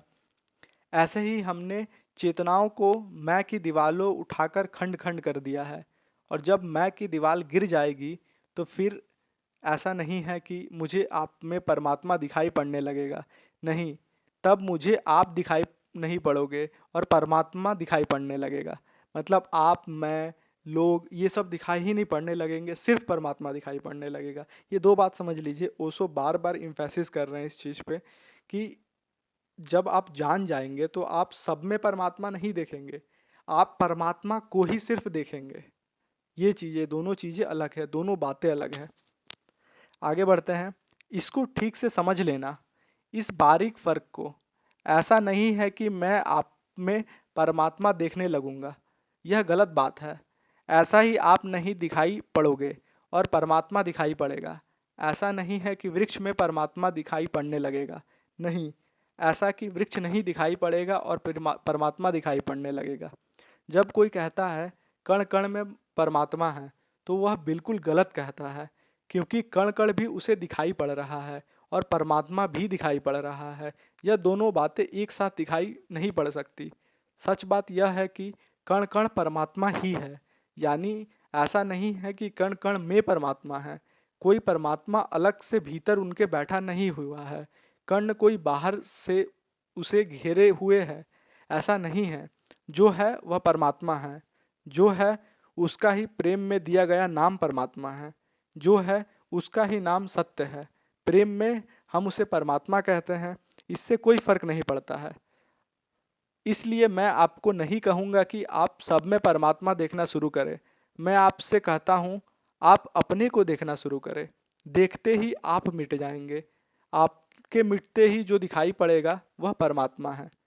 एक दूसरे मित्र ने पूछा है कि यदि ध्यान में समाधि में जाया जा सकता है और समाधि में परमात्मा को जाना जा सकता है, तो फिर आजकल के मंदिरों में जाना व्यर्थ है और उन्हें हटा देना चाहिए। मंदिरों में जाना तो व्यर्थ है, हटाने की कोशिश भी उतनी ही व्यर्थ है। जिनमें भगवान है ही नहीं, उनको हटाने की झंझट में भी किसी को नहीं पड़ना चाहिए। वे बेचारे जहाँ हैं, उन्हें हटाने का क्या सवाल है। और अक्सर यह दिक्कत होती है, जैसे कि मोहम्मद के लोगों से कहा कि मूर्ति में परमात्मा नहीं है। मोहम्मद ने लोगों को कहा कि मूर्ति में परमात्मा नहीं है, तो मुसलमानों ने सोचा कि मूर्तियों को मिटा डालना चाहिए। तो तब एक बड़े मज़े की काम शुरू हुआ दुनिया में। एक तरफ मूर्ति को बनाने वाले पागल हैं और दूसरी तरफ मूर्ति को मिटाने वाले पागल की जमात खड़ी हो गई है। अब मूर्ति को बनाने वाले मूर्ति को बनाने में परेशान है और मूर्ति को मिटाने वाला दिन रात उसे उधेड़ बुन में लगा हुआ है कि मूर्ति को कैसे मिटा दे। अब कोई पूछे कि मोहम्मद ने यह कब कहा है कि मूर्ति को तोड़ देने में भगवान है। मूर्ति में ना होगा, लेकिन मूर्ति को तोड़ देने में है, यह किसने कहा है। अर्थात मोहम्मद ने कहा है कि मूर्ति में परमात्मा नहीं है। उन्होंने ये नहीं कहा है कि मूर्ति को तोड़ देना है। सो ये बात कही गई है। और अगर मूर्ति के तोड़ देने में भगवान है, तो फिर मूर्ति के होने में भी क्या कठिनाई है। उसमें भी भगवान हो सकता है। अगर ना होगा तो तोड़ने में कैसा होगा। तो यह चीज़ समझनी चाहिए हमें। मैं नहीं कहता है हूँ कि मंदिरों को हटा देना चाहिए। मैं यह कहता हूँ कि इस सत्य को जानना चाहिए कि वह सब जगह है। और जब हम इस सत्य को जानेंगे, तो सब कुछ ही उसका मंदिर हो जाएगा। तब मंदिर और गैर मंदिर को अलग करना मुश्किल होगा। तब जहाँ हम खड़े होंगे वहाँ हम उसका मंदिर होगा। जहाँ आँख उठाएंगे वहाँ उसका मंदिर होगा। जहाँ बैठेंगे वहाँ उसका मंदिर होगा। तब दुनिया में तीर्थ न रह जाएंगे, क्योंकि पूरी दुनिया ही उसका तीर्थ होगी। तब उसकी अलग अलग मूर्तियाँ ढालना व्यर्थ हो जाएगा, क्योंकि सब जो भी हैं उसकी ही मूर्ति है। मैं जो कह रहा हूँ वह यह नहीं कह रहा हूँ कि जाकर मंदिर मिटाने में लगे या मंदिर हटाने में लगे या किसी को समझाने जाएं कि मंदिर मत जाओ, क्योंकि मैंने यह कभी नहीं कहा है कि मंदिर में भगवान नहीं है। मैं सिर्फ यह कह रहा हूँ कि मंदिर में ही देखता है, उसे भगवान का कोई पता नहीं चलता। यहाँ बताना ओशो चाह रहे हैं कि परमात्मा जो भगवान है वो हर जगह है। ऐसा नहीं है कि सिर्फ मंदिर में जाके उसके दर्शन किए जा सकते हैं। तो मंदिर का अपना महत्व है, लेकिन आप ये ना सोचिए आप मंदिर को मंदिर की तरह देखें नहीं। आप जब पूरे संसार को मंदिर की तरह देखने लगेंगे, तो वो एक जो इमारत है जिसे आप अभी मंदिर कह रहे हैं, उसमें और पूरी दुनिया के चीज़ों में आप डिफरेंस नहीं निकाल पाएंगे। क्योंकि जब आप परमात्मा को सही में पहचान लेंगे, तो पूरा दुनिया ही मंदिर लगने लगेगा। ये बात कही गई है। जिसे भगवान का पता होगा, उसे तो सब जगह भगवान होगा। मंदिर में नहीं, नहीं मंदिर में वहाँ भी। तब वह फर्क कैसे करेगा कि कौन सा मंदिर है और कौन सा मंदिर नहीं है। क्योंकि मंदिर हम उसे कहते हैं जहाँ भगवान है। और अगर सब जगह भगवान है, तो सभी जगह मंदिर है। फिर अलग से मंदिर बनाने की ज़रूरत ना रह जाएगी और मंदिर तोड़ने की भी ज़रूरत ना रह जाएगी। अक्सर यह भूल हो जाती है। अक्सर यह भूल होती है कि चीज़ों को समझने की जगह हम उल्टी चीज़ों को समझने की कोशिश शुरू कर देते हैं। बजाय इसके कि हम समझे कि मैं क्या कर रहा हूँ, किसे हटाना है, किसे तोड़ना है। किसको मिटाना है, इससे हम ज़्यादा उत्सुक हो जाते हैं क्या है उसे समझने की, और यह निरंतर भूल होती रहती है। आदमी ने जो बुनियादी भूलें की हैं, उनमें एक यह है कि जब भी उसे कुछ कहा जाता है, तब वह तत्काल न मालूम क्या सुन लेता है, जो कहा ही नहीं गया हो। जैसे मोहम्मद ने कहा था कि मूर्तियों में भगवान नहीं है, तो उन्होंने क्या, अभी के लोगों ने क्या सुना कि मूर्ति तोड़ने में भगवान नहीं है, मूर्ति तोड़ने में भगवान है, ऐसा कुछ समझ करके मूर्ति तोड़ना स्टार्ट कर दिए। या हिंदुओं का भी सेम है, तो वह वो ओशो की वाणी है, ओशो ऐसा कह रहे हैं। अब मुझे कोई मंदिर का दुश्मन समझ सकता है, लेकिन मुझसे ज़्यादा मंदिर को प्रेम करने वाला आदमी पाना मुश्किल है। यह मैं क्यों कहता हूँ? यह मैं इसलिए कहता हूँ कि मैं जो सारी पृथ्वी को ही मंदिर देखा जा सके, सब कुछ मंदिर हो सके, इसकी फिक्र में लगा हूँ। अर्थात ओशो चाहते हैं कि सारी पृथ्वी मंदिर बन जाए, न कि एक इमारत को ही हम मंदिर मान के चले। जब सारी पृथ्वी पर परमात्मा है तो सारी पृथ्वी को मंदिर घोषित कर देना चाहिए, मस्जिद घोषित कर देना चाहिए, ये कह रहे हैं। लेकिन मेरी बातें सुनकर कोई यह समझ सकता है कि वे जो छोटे छोटे मंदिर बने हैं, उनको मिटा दो तो सब काम पूरा हो जाएगा। उनको मिटा देने से काम पूरा नहीं हो जाएगा, सारे जीवन को मंदिर बना लेने से काम पूरा हो जाएगा। और वे दोनों आदमी गलत हैं। जो मंदिर में ही भगवान को देख रहा है, वह यह गलती कर रहा है कि शेष में वह किसको देख रहा है, मंदिर के बाहर किसको देख रहा है। मंदिर उसका बड़ा छोटा है और भगवान बड़ा विराट है, और इसलिए छोटे छोटे मंदिरों में समा नहीं सकता। और फिर दूसरा आदमी मंदिरों को तोड़ने में लग जाए कि मंदिरों को हटाओ, मंदिरों को मिटाओ, तब भगवान को देख सकेंगे। इतने छोटे छोटे मंदिरें ना हो तो भगवान का आवास बन सकते हैं, और न इतने छोटे छोटे मंदिर भगवान को देखने में बाधा बन सकते हैं। ध्यान रखें, इतना छोटा होना इतना छोटा है कि न तो वह उसका मकान बन सकता है और न उसका कारागृह बन सकता है। तो जो उनको मिटाओ तो भगवान मुक्त हो जाएंगे। समझने की आवश्यकता है कि मैं क्या कर रहा हूँ। अर्थात यहाँ दोनों लोग नासमझी कर रहे हैं, जो केवल मंदिर में भगवान को ढूंढ रहे हैं, जिनका स्वरूप विराट है, जो जो पूरे दुनिया पूरे सृष्टि में विराजमान है, उसे एक छोटे से मंदिर में खोज रहे हैं, वो भी गलत है। और जो वो मंदिर तोड़कर उन्हें आज़ाद करना चाह रहे हैं, या मंदिर तोड़ना चाहते हैं किसी भी मानसिकता से, वो भी गलत है। ओशो ऐसा कह रहे हैं। मैं यह कह रहा हूँ कि अगर हम ध्यान में प्रवेश करते हैं, तो ही हम मंदिर में प्रवेश करते हैं, क्योंकि ध्यान ही एक मंदिर है जिसकी कोई दीवार नहीं है। और ध्यान ही एक मंदिर है जहाँ प्रवेश पाते ही व्यक्ति मंदिर में प्रविष्ट हो जाता है। और ध्यान में जो जीने लगता है, वह 24 घंटे मंदिर में ही जीने लगता है। और जो ध्यान में नहीं जीता है, वह मंदिर में भी जाकर क्या करेगा? जिसको हम मंदिर कहते हैं, वहाँ भी क्या करेगा? कोई इतना आसान तो नहीं है मामला कि दुकान पर बैठे बैठे आप एकदम मंदिर में चले जाएं। हाँ, शरीर को ले जाना बहुत आसान है, शरीर बेचारा बड़ा सरल है, उसको कहीं भी ले जाओ। मन इतना सरल नहीं है। तो एक दुकानदार बैठा हुआ दुकान कर रहा है और गिनती कर रहा है रुपयों की। चाहे तो उठकर फौरन शरीर को मंदिर ले जाया जा सकता है, लेकिन शरीर मंदिर में चला जाएगा और मन शरीर मंदिर में चला जाएगा, और वह धोखे में पड़ेगा कि मैं मंदिर में आ गया।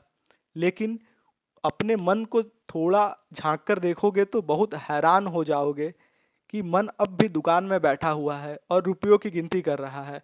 ये चीज़ें हमेशा हमारे साथ होती है। जो भी चीज़ें, हमारा जो बॉडी है कहीं भी रहता है, अगर हम मंदिर में रहते हैं तो हम अपने अदर चीज़ों के बारे में सोचते हैं। हम मंदिर में जाते हैं भगवान से मिलने, तो हम सोचते हैं अपने इच्छाओं के बारे में कि ये पूरा हो जाए, वो पूरा हो जाए।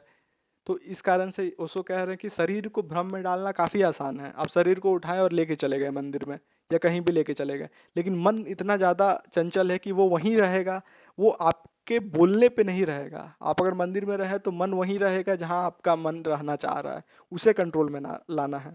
तो यह ओशो बता रहे हैं। मैंने सुना है कि एक आदमी अपनी पत्नी से बहुत परेशान था। ऐसे तो सभी आदमी परेशान रहते हैं, वह बहुत परेशान था। धार्मिक आदमी था और पत्नी अधार्मिक थी। यह बड़ा उल्टा मामला होता है। अक्सर उल्टा है, पत्नी धार्मिक होती है और पति अधार्मिक होता है, लेकिन सब संभव है। वह आदमी तो धार्मिक था, पति अधार्मिक थी, और मेरी समझ में ऐसा आता है कि दोनों में से एक ही धार्मिक हो सकता है। असल में दोनों एक साथ हो ही नहीं सकते। एक कुछ हो जाएगा तो दूसरा उसके विपरीत हो जाएगा। शायद पति पहले धार्मिक हो गया तो पत्नी धार्मिक होने से बच गई, लेकिन पति रोज कोशिश करता था कि पत्नी को धार्मिक बनाने की। धार्मिक आदमी की एक बुनियादी खराबी होती है, दूसरों को भी अपने जैसा बनाने की। यह बड़ी खतरनाक बात है, एक हिंसा की बात है। किसी को अपने जैसा बनाने की चेष्टा बड़ी बुरी है। किसी को हम अपने को समझा दें, किसी को हम अपने को समझा दें इतना काफ़ी है। लेकिन किसी को हम अपने जैसा बनाने के लिए उसकी गर्दन पकड़ लें तो यह बहुत तरकीब है दबाने की, सताने की, जिसको हम कहें कि एक आध्यात्मिक प्रकार की हिंसा है। और सभी गुरु यही काम करते हैं। इसलिए गुरुओं से ज़्यादा हिंसात्मक आदमी खोजने मुश्किल है। किसी की गर्दन पकड़कर वे उन उसको ढालने की कोशिश करते हैं कि ऐसा कपड़ा पहनो, ऐसे बाल रखो, ऐसा सिर घुटाओ, यह करो वह करो। सब बिल्कुल ठोक देते हैं, यह खाओ वह पियो, ऐसे सो ऐसे उठो। सब ठोक कर उस आदमी को मार डालते हैं। तो पति भी बड़ा उत्सुक था। असल में दूसरे को धार्मिक बनाने में मजा ही बहुत आता है। खुद धार्मिक बनना तो बड़ी क्रांति की बात है, लेकिन दूसरे को धार्मिक बनाने में बड़ा संतोष मिलता है, क्योंकि दूसरे को धार्मिक बनाने में हम तो धार्मिक पहले से स्वीकृत ही हो जाते हैं। अब दूसरे को बनाने की बात रह जाती है। लेकिन पत्नी थी कि सुनती ही नहीं थी। तो उसने अपने गुरु को कहा कि मेरी पत्नी को बदल दें, एक दिन मेरे घर आएं और मेरी पत्नी को समझाएं। तो सुबह सुबह ही सुबह 5 बजे होंगे। उसका गुरु उसकी पत्नी को समझाने उसके घर पर आया। पत्नी बुहारी लगा रही थी, घर के बाहर सीढ़ियाँ साफ कर रही थी। गुरु ने उसे वहीं रोका और कहा कि मैंने सुना है तुम्हारे पति कहते हैं कि तुम बड़ी अधार्मिक हो, पूजा नहीं करती हो, प्रार्थना नहीं करती हो, घर में मंदिर बनाया है पति ने, उसमें जाती नहीं हो। सुबह 5 बजे हैं, पति मंदिर में बैठे बैठे हुए हैं जाकर, पत्नी बाहर साफ कर रही है बुहारी से। उस पत्नी ने कहा कि मेरे पति भी कभी मंदिर में गए हो, मेरे पति भी कभी मंदिर में गए हों ऐसा मुझे कभी याद नहीं आता। पति मंदिर में ही था।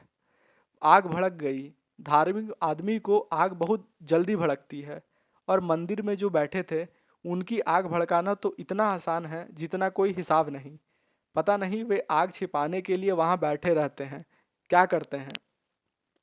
धार्मिक आदमी इतना क्रोधी हो जाता है कि जिसका कोई हिसाब नहीं। एक आदमी घर में धार्मिक हो जाए, सारे घर में उपद्रव हो जाता है। उसकी आंख भड़क गई। अपना मंत्र पूरा भी कर रहा था तो उसने जल्दी जल्दी पूरा किया कि यह क्या सरासर झूठ हो रहा है। मैं मंदिर में हूँ और मेरी पत्नी द्वार से बाहर मेरे गुरु को कह रही है कि वह कभी मंदिर में गए हों ऐसा मुझे मालूम नहीं।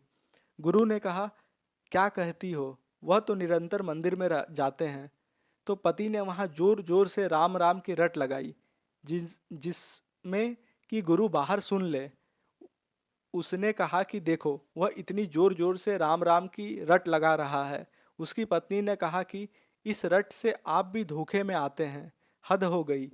जहाँ तक मैं समझती हूँ, रट तो वो लगा रहे हैं, लेकिन जहाँ तक मैं समझती हूँ मंदिर वे नहीं गए हैं। वे एक चमार की दुकान पर गए हुए हैं और जूते खरीद रहे हैं। पति पति की तो हद हो गई, गुस्से की सीमा से बाहर हो गई बात। मंत्र वंत्र छोड़कर बाहर दौड़ा हुआ आया और कहा कि क्या सरासर झूठ हो रहा है, मैं मंदिर में बैठा प्रार्थना कर रहा हूँ। उसकी पत्नी ने कहा, थोड़ा और गौर से देखें, सच में आप प्रार्थना कर रहे थे कि जूते की दुकान पर जूता नहीं खरीद रहे थे आप? पत्नी ने पूछा। झगड़ा नहीं हो गया था आपका जूते वाले से? पति एकदम हैरान हुआ। बात यही थी। उसने कहा कि लेकिन उसने अपने पत्नी से कहा, लेकिन ये सब बातें तुम्हें कैसे पता चला? उसने कहा, रात आप जब सोए तब मुझसे यही कहकर सोए थे कि रात सोते वक्त कि कल सुबह जाकर जूता खरीदना है और बड़े महंगे दाम बता रहा है। तो बिना जूता के ही बहुत दिन से काम चल रहा है, कल सुबह ही जूता खरीदना है। तो पत्नी ने कहा कि मेरा अनुभव यह है कि रात सोते वक्त जो आखिरी ख्याल होता है, सुबह उठते वक्त वह पहला ख्याल होता है। मैंने सिर्फ अंदाज से कहा है कि वे इस जूते की दुकान पर होने चाहिए। पति ने कहा कि अब मैं कुछ कह नहीं सकता, बात तो यह सच कह रही है। मैं जोर जोर से राम राम कह रहा था, लेकिन जब इसने कहा तो मैं जूते की दुकान पर ही था और जूता फिर महंगा बता रहा था चमार। तो मैंने उसकी गर्दन पकड़ ली। झगड़ा हो गया और इस झगड़े में और जोर जोर से राम राम राम कह रहा था। और भीतर जो झगड़ा चल रहा था वह ठीक कहती है, शायद यही ठीक कहती है कि मैं मंदिर कभी गया ही नहीं। तो इस कहानी से हमें ये पता चलता है कि चाहे हम अपने शरीर को मंदिर में बैठा लें, चाहे हम अपने शरीर को कहीं भी बैठा लें, ये डिपेंड करता है कि हम कहाँ होंगे, ये हमारा मन डिसाइड करता है। इसलिए आप अगर हमेशा मंदिर जाते हैं, पूजा करते हैं, तो आप धार्मिक नहीं कहलाएंगे। आप अगर परमात्मा को पहचान लिए अपने आप में, तब आप धार्मिक, तब आप एक सत्य के राह पर चलने वाले प्रतीक कहलाएंगे। कहानी में आगे बढ़ते हैं, प्रवचन में आगे बढ़ते हैं। मंदिर जाना इतना हो आसान तो नहीं है कि आप एक दीवार के भीतर चले गए और मंदिर में पहुंच गए। हो सकता है मंदिर में शरीर पहुंच गया हो और मन मन का क्या भरोसा कि वह कहाँ है। और जिस दिन मन मंदिर में चला जाता है, उस दिन शरीर की क्या फिक्र कि वह मंदिर में गया या नहीं गया। क्योंकि जिस दिन मन मंदिर में चला जाता है, उस दिन तो आप अचानक पाते हैं कि उसका बड़ा मंदिर चारों तरफ से घेरे हुए है। उसके मंदिर के बाहर जाना असंभव कहाँ है, सॉरी, उसके मंदिर के बाहर जाना संभव कहाँ है। अर्थात पूरा पृथ्वी ही तो मंदिर है, आप उसके बाहर जा कैसे सकते हैं। कहाँ जाइएगा कि उसके मंदिर के बाहर चले जाएं। चांद पर चले जाओ, अभी चांद पर आर्मस्ट्रॉन्ग चला गया, तो क्या उसके मंदिर के बाहर चला गया। उसके मंदिर के बाहर जाने का उपाय ही कहाँ है, क्योंकि उसके मंदिर के बाहर कोई जगह ही नहीं है। हम कहाँ जा सकेंगे। लेकिन जो लोग सोचते हैं, जो लोग सोच लेते हैं कि यह रहा उसका मंदिर, वे सोचते हैं कि इस मंदिर के बाहर उसका मंदिर नहीं है, वे भी गलती में हैं। और जो सोचते हैं कि इस मंदिर को मिटा देंगे क्योंकि इसमें वह नहीं है, वे भी उतनी ही गलती कर रहा है। उस मंदिर का बेचारे उस मंदिर का बेचारे का क्या कसूर है। मंदिर बड़े सुंदर भी हो सकते हैं। अगर एक भ्रम हमारा मिटा दिया जाए कि वहाँ भगवान है, तो मंदिर बहुत सुंदर हो सकते हैं, बड़े प्रेम पूर्ण हो सकते हैं, बड़े आनंद पूर्ण हो सकते हैं। असल में एक गांव बड़ा अधूरा लगता है अगर उसमें एक मंदिर न दिखाई पड़ता हो। मंदिर का होना बड़ा आनंदपूर्ण हो सकता है, लेकिन हिंदू का मंदिर आनंदपूर्ण नहीं हो सकता, मुसलमान का मंदिर आनंदपूर्ण नहीं हो सकता, ईसाई का मंदिर आनंदपूर्ण नहीं हो सकता।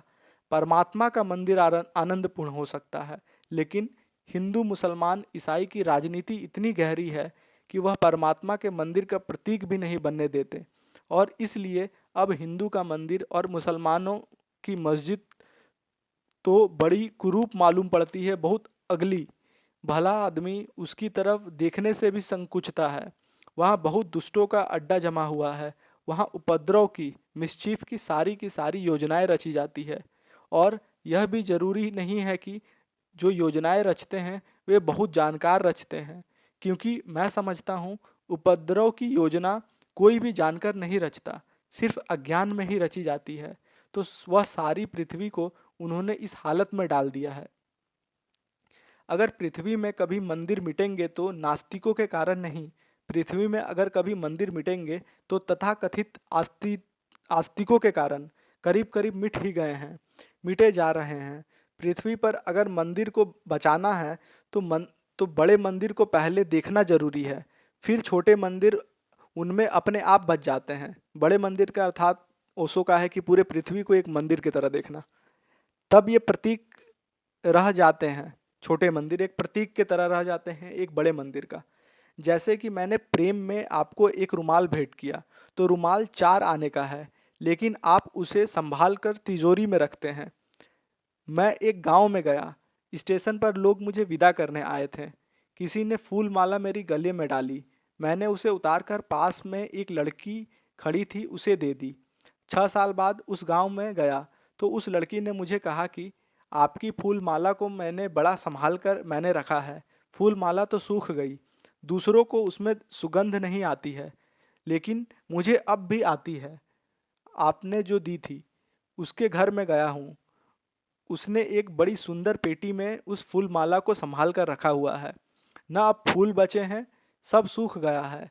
न अब कोई सुगंध है। और कोई भी देखकर कहेगा कि इस कचड़े की इतनी खूबसूरती पेटी में क्यों रखा गया है।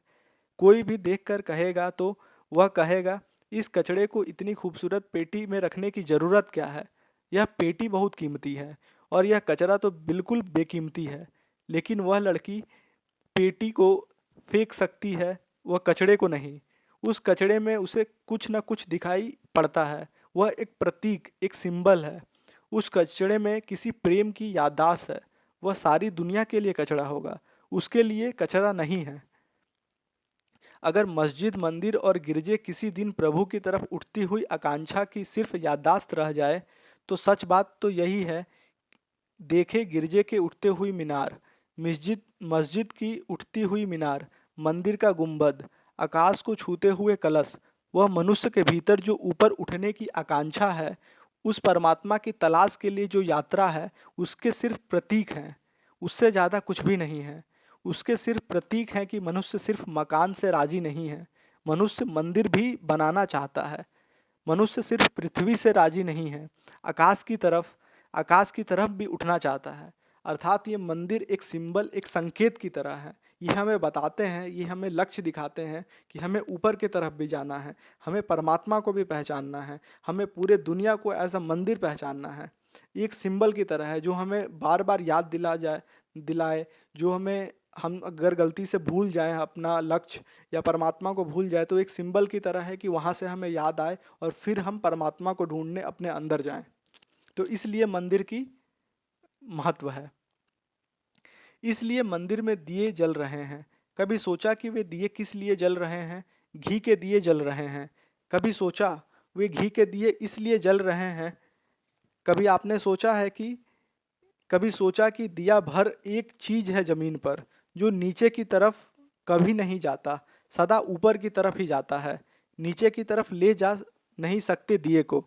अगर दिए को हम उल्टा कर दें तो भी ज्योति ऊपर की तरफ ही भागती रहेगी। ज्योति नीचे की तरफ भगाई नहीं जा सकती। दिया निरंतर ऊपर जा रहा है, तो वह दिए की जो जलती हुई ज्योति है, वह जो निरंतर ऊपर भाग रही है, वह प्रतीक है मनुष्य की आकांक्षाओं का। पुरुष पृथ्वी पर हम रहते होंगे, लेकिन आकाश को भी अपना घर बनाना चाहते हैं। बंधे हम होंगे जीवन जमीन से, लेकिन खुले आसमान में मुक्त भी होना चाहते हैं। और देखा है कभी कि वह दिए की ज्योति कितनी शीघ्र उठ रही है और विलीन हो रही है? कभी यह देखा है कि ज्योति उठी और विलीन हुई, फिर खोजने से भी पता न चलेगा कि कहाँ गई? वह भी प्रतीक है इस बात का कि जो ऊपर की तरफ जाएगा वह विलीन हो जाएगा। दिया बहुत ठोस है और ज्योति बड़ी तरल है, और जरा उठी नहीं, ऊपर की खो गई। जो ऊपर की तरफ उठेगा वह मिट जाएगा। वह उसी का प्रतीक है। वह अभी भी खबर है, वह उसकी भी खबर है। फिर आदमी अपने प्रेम में घी का दिया जला रहा है। कोई हर्जा नहीं कि मिट्टी के तेल का जलाए, भगवान उसको मना नहीं करेगा, करने आएगा।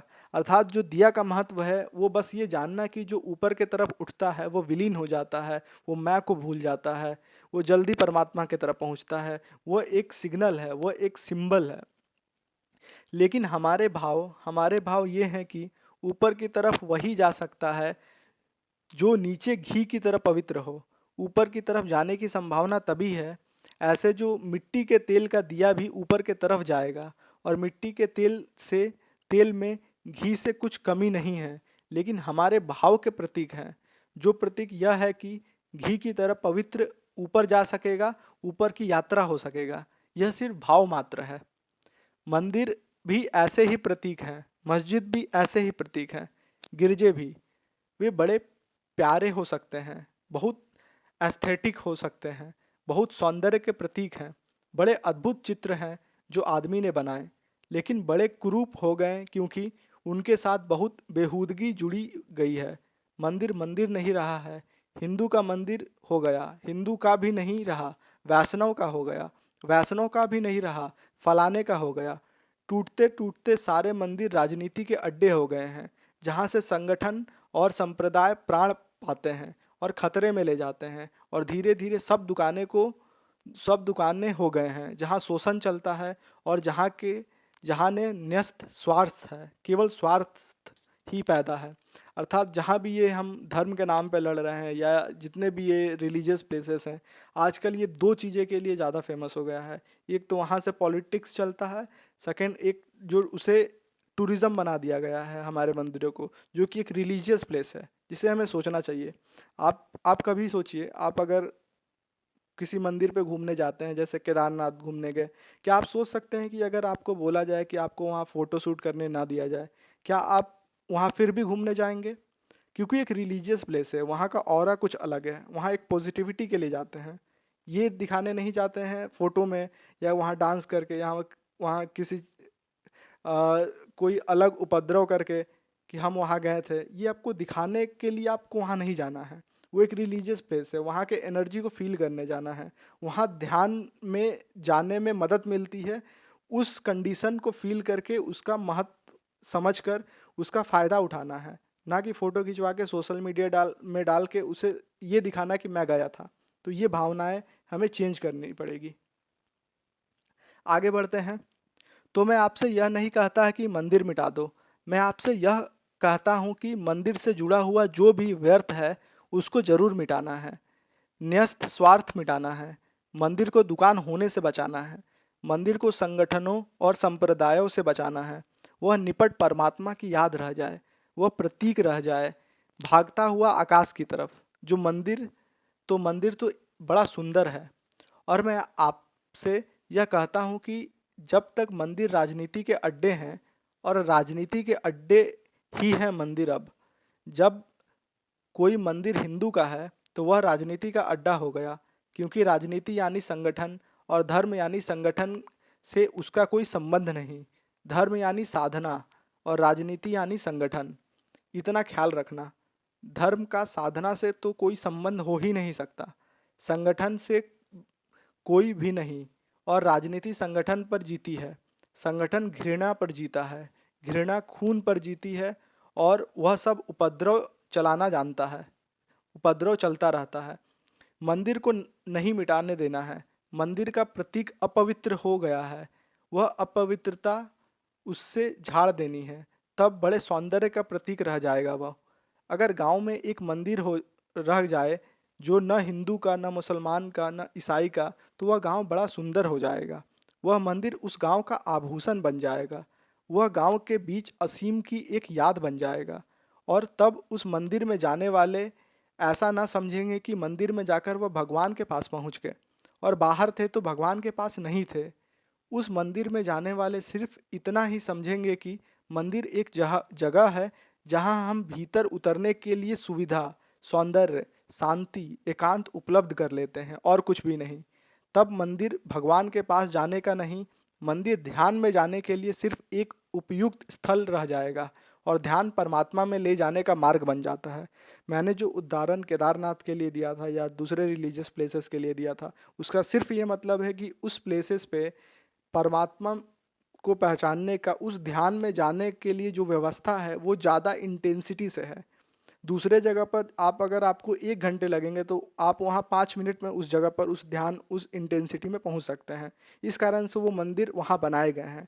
तो रादर देन आप उसको टूरिज्म कंसीडर करने के बजाय, आप उसको as a religious, as a meditation place consider कीजिए। उसको फील कीजिए और ध्यान में उतरने का, परमात्मा को समझने की कोशिश कीजिए वहाँ जाकर। आगे बढ़ते हैं। हर आदमी अपने घर को इतना शांत नहीं बना सकता, मुश्किल है। लेकिन कम से कम गांव मिलकर तो एक घर ऐसा बना सकता है जो शांत हो। हर आदमी अपने घर में एक शिक्षक लगाकर अपने बच्चों को नहीं पढ़ा सकता, और अगर पढ़ाए भी तो स्कूल जैसा भवन नहीं दे सकता, बगीचा नहीं दे सकता, मैदान नहीं दे सकता। एक एक आदमी एक एक स्कूल बनाए, अपने बच्चे के लिए शिक्षक लाए, तो बड़ा मुश्किल हो जाएगा। फिर थोड़े से ही बच्चे दुनिया में शिक्षित हो सकेंगे। तो हम गांव में एक स्कूल बना लिए हैं, जो घर में उपलब्ध नहीं है, वह हमने स्कूल में जुटा दिया है। इतना मैदान नहीं है खेलने को, इतने सुंदर स्वच्छ कमरे नहीं हैं बैठने को, इतने शिक्षक नहीं हैं समझाने को।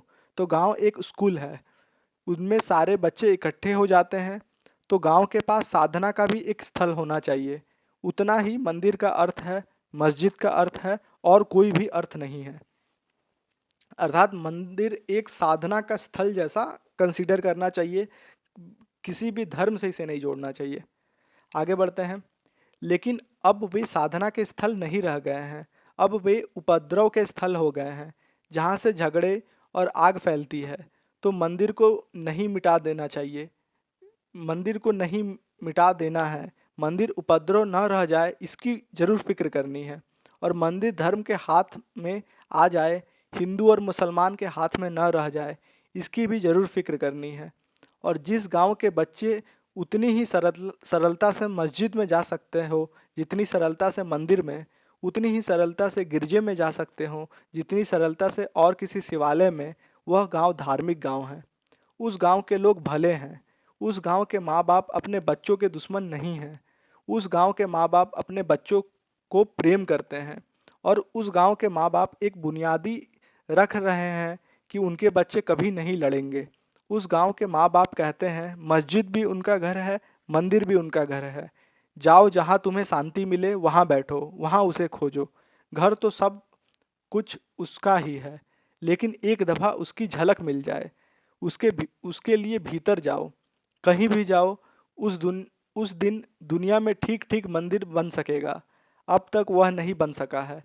इसलिए मैं कोई मंदिर मिटाने वाले में से नहीं हूँ, मैं तो यह कह रहा हूँ कि मंदिर मिटा दिए गए हैं, और जो मंदिर के रक्षक मालूम हो रहे हैं वे ही मंदिर को मिटाने वाले हैं। लेकिन कब हमें यह दिखाई पड़ेगा, कहना कठिन है। और तब कोई दफ़े उल्टा ख्याल हो जाता है, ऐसा ख्याल हो जाता है कि मैं कोई मंदिर को मिटाने वाले लोगों में से हूँ, मुझे मंदिर को मिटाने से क्या प्रयोजन हो सकता है। हाँ, मंदिर के पास जो जो गैर मंदिर जैसे इकट्ठे हो गए हैं वह विदा जरूर होने चाहिए, उसकी चेष्टा में जरूर रत होनी चाहिए। इसका अर्थात एक मुझे लाइन याद आता है, मैं आपको बताता हूँ कि जो ओशो ने कहा कि जो यहाँ मंदिर की संरक्षण में दिख रहे हैं, जो रक्षक मालूम हो रहे हैं, वही मंदिर को मिटाने वाले हैं। तो इससे आप एक रिलेट कर सकते हैं कि किसी एक लेखक ने बड़ा अच्छा लाइन लिखा है कि आप लोगों को बेवकूफ़ बनाना आसान है, लेकिन लोगों को ये समझाना कि आपको बेवकूफ़ बनाया जा रहा है, ये सबसे कठिन काम है। तो इस लाइन से आप इस ओशो के सेंटेंस को आप समझ सकते हैं। हमें जागना होगा कि मंदिरों का प्रयोग धार्मिक के लिए हो रहा है या सिर्फ राजनीतिक दृष्टिकोण से मंदिरों का प्रयोग हो रहा है, सिर्फ वहाँ उपद्रव फैलाने के लिए इसका प्रयोग हो रहा है। और उस मंदिर पे जाकर हमें हिंसा का भाव आ रहा है कि उस मंदिर में जाकर हमें शांति का भाव आ रहा है, ये भी चीज़ें हमें देखना है। उस मंदिर में जाके हम परमात्मा के करीब जा रहे हैं कि हम उपद्रव हो हल्ला के करीब जा रहे हैं, ये भी आपको खुद में एनालाइज करना है। एक अंतिम प्रश्न और फिर हम ध्यान के लिए बैठेंगे। एक मित्र ने सुबह की चर्चा के बाद पूछा है कि क्या कुछ आत्माएं शरीर छोड़ने के बाद भटकती रह जाती है। कुछ आत्माएं, ओशो कहते हैं, कुछ आत्माएं निश्चित ही शरीर छोड़ने के बाद एकदम से दूसरा शरीर ग्रहण नहीं कर पाती। उसका कारण उसका कारण है, और उसका कारण शायद आपने कभी ना सोचा होगा कि यह कारण हो सकता है। दुनिया में अगर हम सारी आत्माओं को विभाजित करें, सारे व्यक्तित्वों को, तो वे तीन तरह के मालूम पड़ेंगे। एक तो अत्यंत निकृष्ट, अत्यंत हीन चित्त के लोग, एक अत्यंत उच्च, अत्यंत श्रेष्ठ, अत्यंत पवित्र किस्म के लोग, और फिर बीच की एक भीड़ जो दोनों का तालमेल है, जो बुरे और भले का मेल मिलाकर चलती है। जैसा कि अगर डमरू हम देखें तो डमरू दोनों तरफ चौड़ा है और बीच में पतला है। डमरू को उल्टा कर दें तो दोनों तरफ पतला और बीच में चौड़ा हो जाए, तो हम दुनिया की स्थिति समझ लेंगे। दोनों तरफ छोर और बीच में मोटा डमरू उल्टा। उस छोरों पर थोड़ी थोड़ी आत्माएं हैं। निष्कृष्ट आत्माएं को भी मुश्किल हो जाती है नया शरीर खोजने में, और श्रेष्ठ आत्माओं को भी मुश्किल हो जाती है नया शरीर खोजने में। बीच की आत्माएं को जरा भी देर नहीं लगती, यहाँ मरे नहीं वहाँ नई यात्रा शुरू हो गई। इसके उसके कारण है उसका कारण यह है कि साधारण मीडियोकर मध्य की जो आत्माएं हैं, उनके योग्य गर्भ सदा उपलब्ध होते हैं। अर्थात ओशो ने अपने दूसरे चैप्टर में बताया था कि जो आत्माएं हैं वो अपने योग्य गर्भ देखते हैं।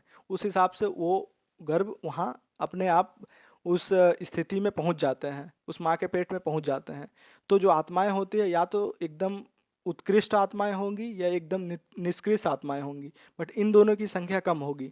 जो मिडिल में लोग, जो एवरेज आत्माएं होगी, उनकी संख्या ज़्यादा होगी और उन संख्याओं के जो कंडीशन के गर्भ होंगे वो भी ज़्यादा होंगे। तो जब ऐसे आत्माओं की मृत्यु होगी तो उनको शरीर मिलने में जरा भी देरी नहीं लगेगी। लेकिन जो कॉर्नर पे हैं, जो उत्कृष्ट हो या निष्कृष्ट हो, ऐसा कंडीशन मिलना काफ़ी मुश्किल होता है। तो ये आत्माएं को कुछ दिनों, कुछ समय तक रहना पड़ता है बिना शरीर का। तो वही ओशो बता रहे हैं।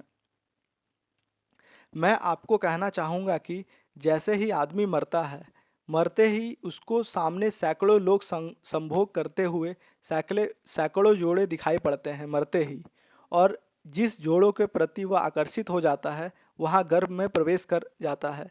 लेकिन बहुत श्रेष्ठ आत्माएं साधारण गर्भ में प्रवेश नहीं कर सकती, क्योंकि आपने बताया जो श्रेष्ठ आत्माएं हैं उनमें थोड़ा कंट्रोल होता है कि वो गर्भ निर्धारण कर सके, या मृत्यु के समय जैसे आत्माओं का जो पोटेंशियल होता है उस हिसाब से ही वो गर्भ धारण करती है। आगे बढ़ते हैं। जो लेकिन बहुत श्रेष्ठ आत्माएं साधारण गर्भ में प्रवेश नहीं कर सकती, उनके लिए असाधारण गर्भ की जरूरत है।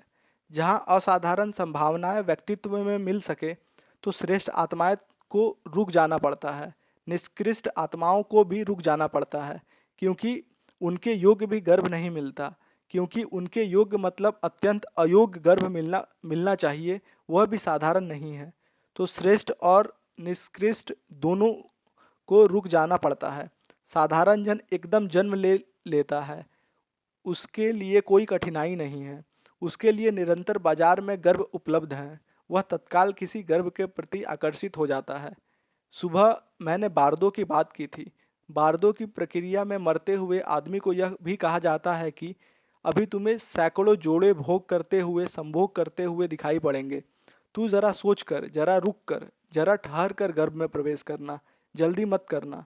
ठहर, थोड़ा ठहर, थोड़ा ठहर कर किसी गर्भ में जाना, एकदम से मत चले जाना। जैसा कोई आदमी बाजार में खरीदने गया है सामान, पहली दुकान पर ही प्रवेश कर जाता है, शोरूम में जो भी लटका हुए दिखाई पड़ जाता है वहीं आकर्षित कर लेता है। लेकिन बुद्धिमान ग्राहक 10 दुकान में भी देखता है, उलट पुलट करता है, भाव ताव करता है, खोजबीन करता है, फिर निर्णय लेता है। नासमझ जल्दी से ही पहले ही जो उसकी आंख में पड़ जाती है चीज वही ले चला पड़ता है। तो बारदों की प्रक्रिया भी मरते हुए आदमी से कहा जाता है कि सावधान, जल्दी मत करना, बहुत जल्दी करना, बहुत जल्दी मत करना। खोजना, सोचना, विचारना, जल्दी मत करना। क्योंकि सैकड़ों लोग निरंतर संभोग में रत हैं, सैकड़ों जोड़े उसे स्पष्ट दिखाई पड़ते हैं, और जो जोड़ा उसे आकर्षित कर लेता है, और वही जोड़ा उसे आकर्षित करता है जो उसके योग्य गर्भ देने के लिए क्षमतावान होता है। तो श्रेष्ठ और निष्कृष्ट आत्माएं रुक जाती है, उनके लिए प्रतीक्षा करनी पड़ती है। तो जब उनके योग्य गर्भ मिले, निष्कृष्ट आत्माओं को उतना निष्कृष्ट गर्भ दिखाई नहीं पड़ता जहाँ वे अपनी संभावनाएं पूरे कर सकें। श्रेष्ठ आत्मा को भी वैसा गर्भ दिखाई नहीं पड़ता जहाँ वो अपनी संभावनाएं पूरी कर सकें। निष्कृष्ट आत्माएं जो रुक जाती हैं उन्हें हम प्रेत और भूत कहते हैं, और श्रेष्ठ आत्माएं जो रुक जाती हैं उन्हें हम देवता कहते हैं। देवता का अर्थ है वे श्रेष्ठ आत्माएं जो रुक गई है, जिन्हें अभी तक शरीर नहीं मिला है। और प्रेत का अर्थ है, भूत का अर्थ है वे आत्माएं जो निष्कृष्ट होने के कारण रुक गई है। साधारण जन के लिए निरंतर गर्भ उपलब्ध है, वह तत्काल मरा और प्रवेश कर जाता है। क्षण भर की भी देरी नहीं लगती, क्षण भर की भी देरी नहीं लगती, यहाँ समाप्त नहीं हुआ और वहाँ प्रवेश करने लगता है। उन्होंने यह पूछा है कि ये जो आत्माएं रुक जाती है, क्या वे किसी के शरीर में प्रवेश करके उसे परेशान कर सकती है?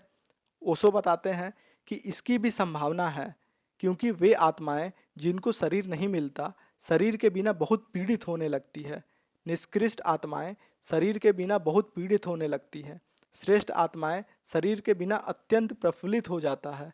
यह फर्क ध्यान में रहना चाहिए, क्योंकि श्रेष्ठ आत्माएं शरीर को निरंतर ही किसी न किसी रूप में बंधन अनुभव करती है, क्योंकि वो पहचान चुकी होती है ना, श्रेष्ठ आत्माएं की शरीर एक बंधन है। इस कारण से जब तक उन्हें शरीर नहीं मिलता, जब तक वो किसी शरीर में नहीं जाती, वो प्रफुल्लित है, वो खुश है, तो वो ज़्यादा बेचैन नहीं होती।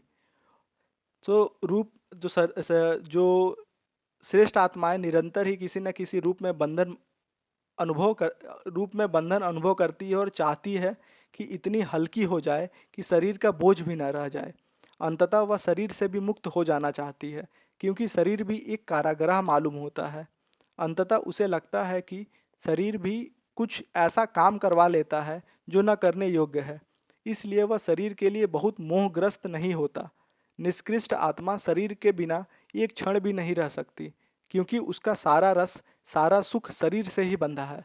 इसलिए इस ओशो के कथन से ये लगाया जा सकता है कि जो बुरी आत्माएं हैं वो शरीर के तरफ बहुत आकर्षित होते रहती है।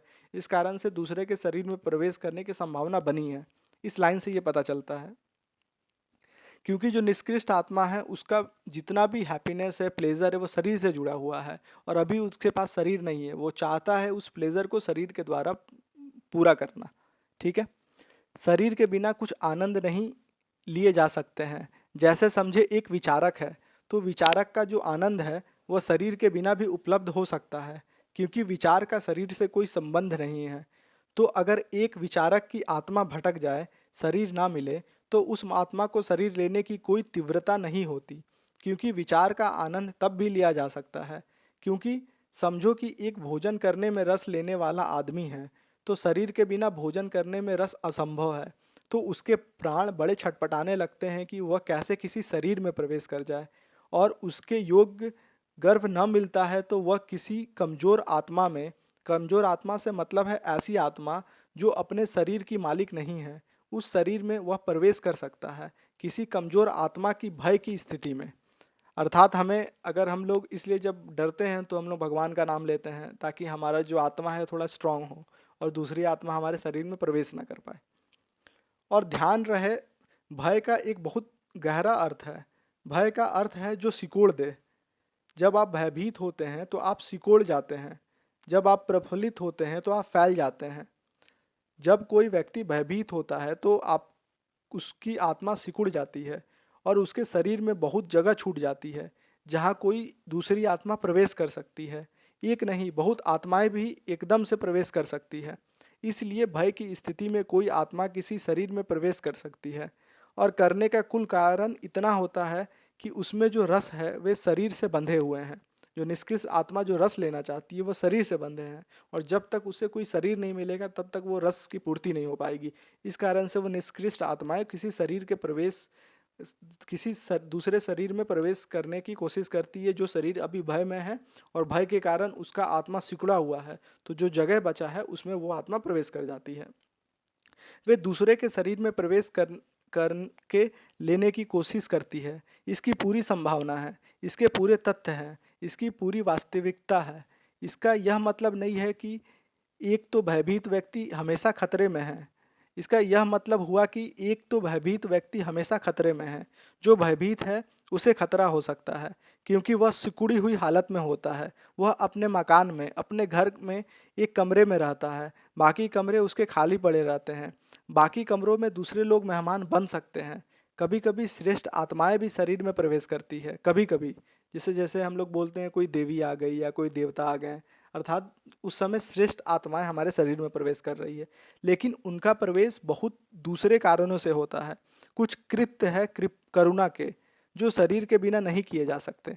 जैसे समझे, एक घर में आग लगी है, एक घर में आग लग गई और कोई उस घर में आग को बचाने को नहीं रह गया। भीड़ बाहर खड़ी है, लेकिन किसी की हिम्मत नहीं होती है कि आग में बढ़ जाए। तब अचानक एक आदमी बढ़ जाता है, और वह आदमी बाद में बताता है कि मुझे समझ में नहीं आया कि मैं किस ताकत के प्रभाव में बढ़ गया, मेरी तो हिम्मत न थी। और वह बढ़ जाता है और आग बुझाने लगता है और आग बुझा लेता है और किसी को बचाकर बाहर निकाल आता है। और वह आदमी खुद कहता है कि ऐसा लगता है कि मेरे हाथ की बात नहीं है यह, कुछ और, कुछ किसी और ने मुझसे यह करवा दिया है। ऐसी किसी घड़ी में, जहाँ की किसी शुभ कार्य के लिए आदमी हिम्मत न जुटा पाता हो, कोई श्रेष्ठ आत्मा भी प्रवेश कर सकती है, लेकिन ये घटनाएं काफ़ी कम होती है। निष्कृष्ट आत्मा निरंतर शरीर के अंदर आतुर रहती है। उसके सारे रस उनसे बंधे हैं। और यह बात भी ध्यान में रख लेनी चाहिए कि मध्य की आत्माएं के लिए कोई बाधा नहीं है, उनके लिए निरंतर गर्भ उपलब्ध है। इसलिए श्रेष्ठ आत्माएं कभी कभी सैकड़ों वर्षों के बाद ही पैदा होती है। और यह भी जानकर हैरानी होगी कि जब श्रेष्ठ आत्माएं पैदा होती है तो करीब करीब पूरी पृथ्वी पर श्रेष्ठ आत्माएं एक साथ पैदा हो जाती है। जैसे कि बुद्ध और महावीर भारत में पैदा हुए आज से 2500 साल पहले। बुद्ध और महावीर दोनों बिहार में पैदा हुए और उसी समय बिहार में 6 और अद्भुत विचारक थे। उनका नाम शेष नहीं रह गया क्योंकि उन्होंने कोई अनुयायी नहीं बनाए और कोई कारण न था। वे बुद्ध और महावीर की ही हैसियत के लोग थे, लेकिन उन्होंने बड़े हिम्मत का प्रयोग किया। उन्होंने कोई अनुयायी नहीं बनाए। उनमें एक आदमी था प्रबुद्ध कात्यायन, एक आदमी था अजीत केंसकबल, एक आदमी था संजय वेलिटिपुत्र, एक आदमी था मखमली गौसाल और लोग थे। उस समय ठीक बिहार में एक साथ 8 आदमी एक ही प्रतिभा के, एक ही क्षमता के पैदा हो गए। और सिर्फ बिहार में एक छोटे से इलाके में सारी दुनिया के। ये 8 आत्माएं बहुत देर से प्रतीक्षा रहित थी और मौका मिल गया, और मौका मिल सका तो एकदम से ही मिल गया। और अक्सर ऐसा होता है कि एक श्रृंखला होती है, अच्छे की भी और बुरे की भी। उसी समय यूनान में सुकरात पैदा हुए, थोड़े समय के बाद अरस्तु पैदा हुए, प्लेटो पैदा हुए। उसी समय चीन में कन्फ्यूशियस पैदा हुए, लाओ त्से पैदा हुए, मेंशियंस पैदा हुए, चांग त्से पैदा हुए। उसी समय सारी दुनिया के कोने कोने में कुछ अद्भुत लोग एकदम से पैदा हुए। सारी पृथ्वी कुछ अद्भुत लोगों से भर गई। ऐसा प्रतीत होता है कि ये सारे लोग प्रतीक्षारत थे, प्रतीक्षारत थी उनकी आत्माएं। और एक मौका आया और गर्भ उपलब्ध हो सके। और जब गर्भ उपलब्ध होने का मौका आता है तो बहुत से गर्भ एक साथ उपलब्ध हो जाते हैं। जैसे कि फूल खिलता है, फूल का मौसम आया है, एक फूल खिला और आप पाते हैं कि दूसरा खिला और तीसरा खिला। फूल प्रतीक्षा कर रहे थे और खिल गया। सुबह हुई, सूरज निकलने की प्रतीक्षा थी और कुछ फूल खिलने शुरू हुए। कलियां टूटी, इधर फूल खिला उधर फूल खिला।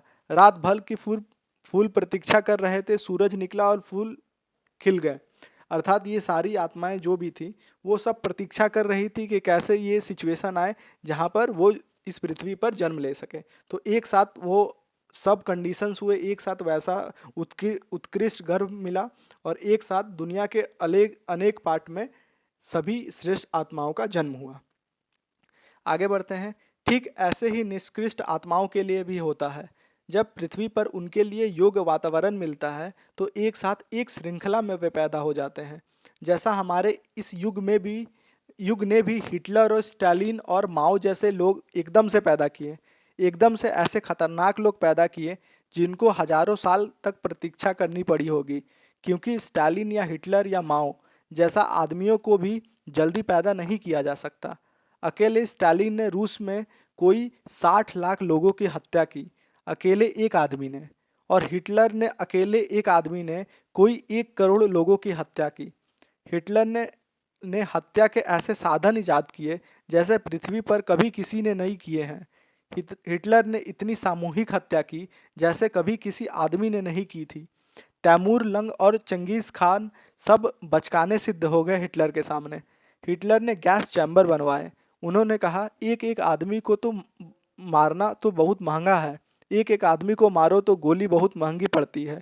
एक एक आदमी को मारना महंगा है, एक एक आदमी को कब्र में दफनाना महंगा है, एक एक आदमी की लाश को उठाकर गांव के बाहर फेंकना बहुत महंगा है।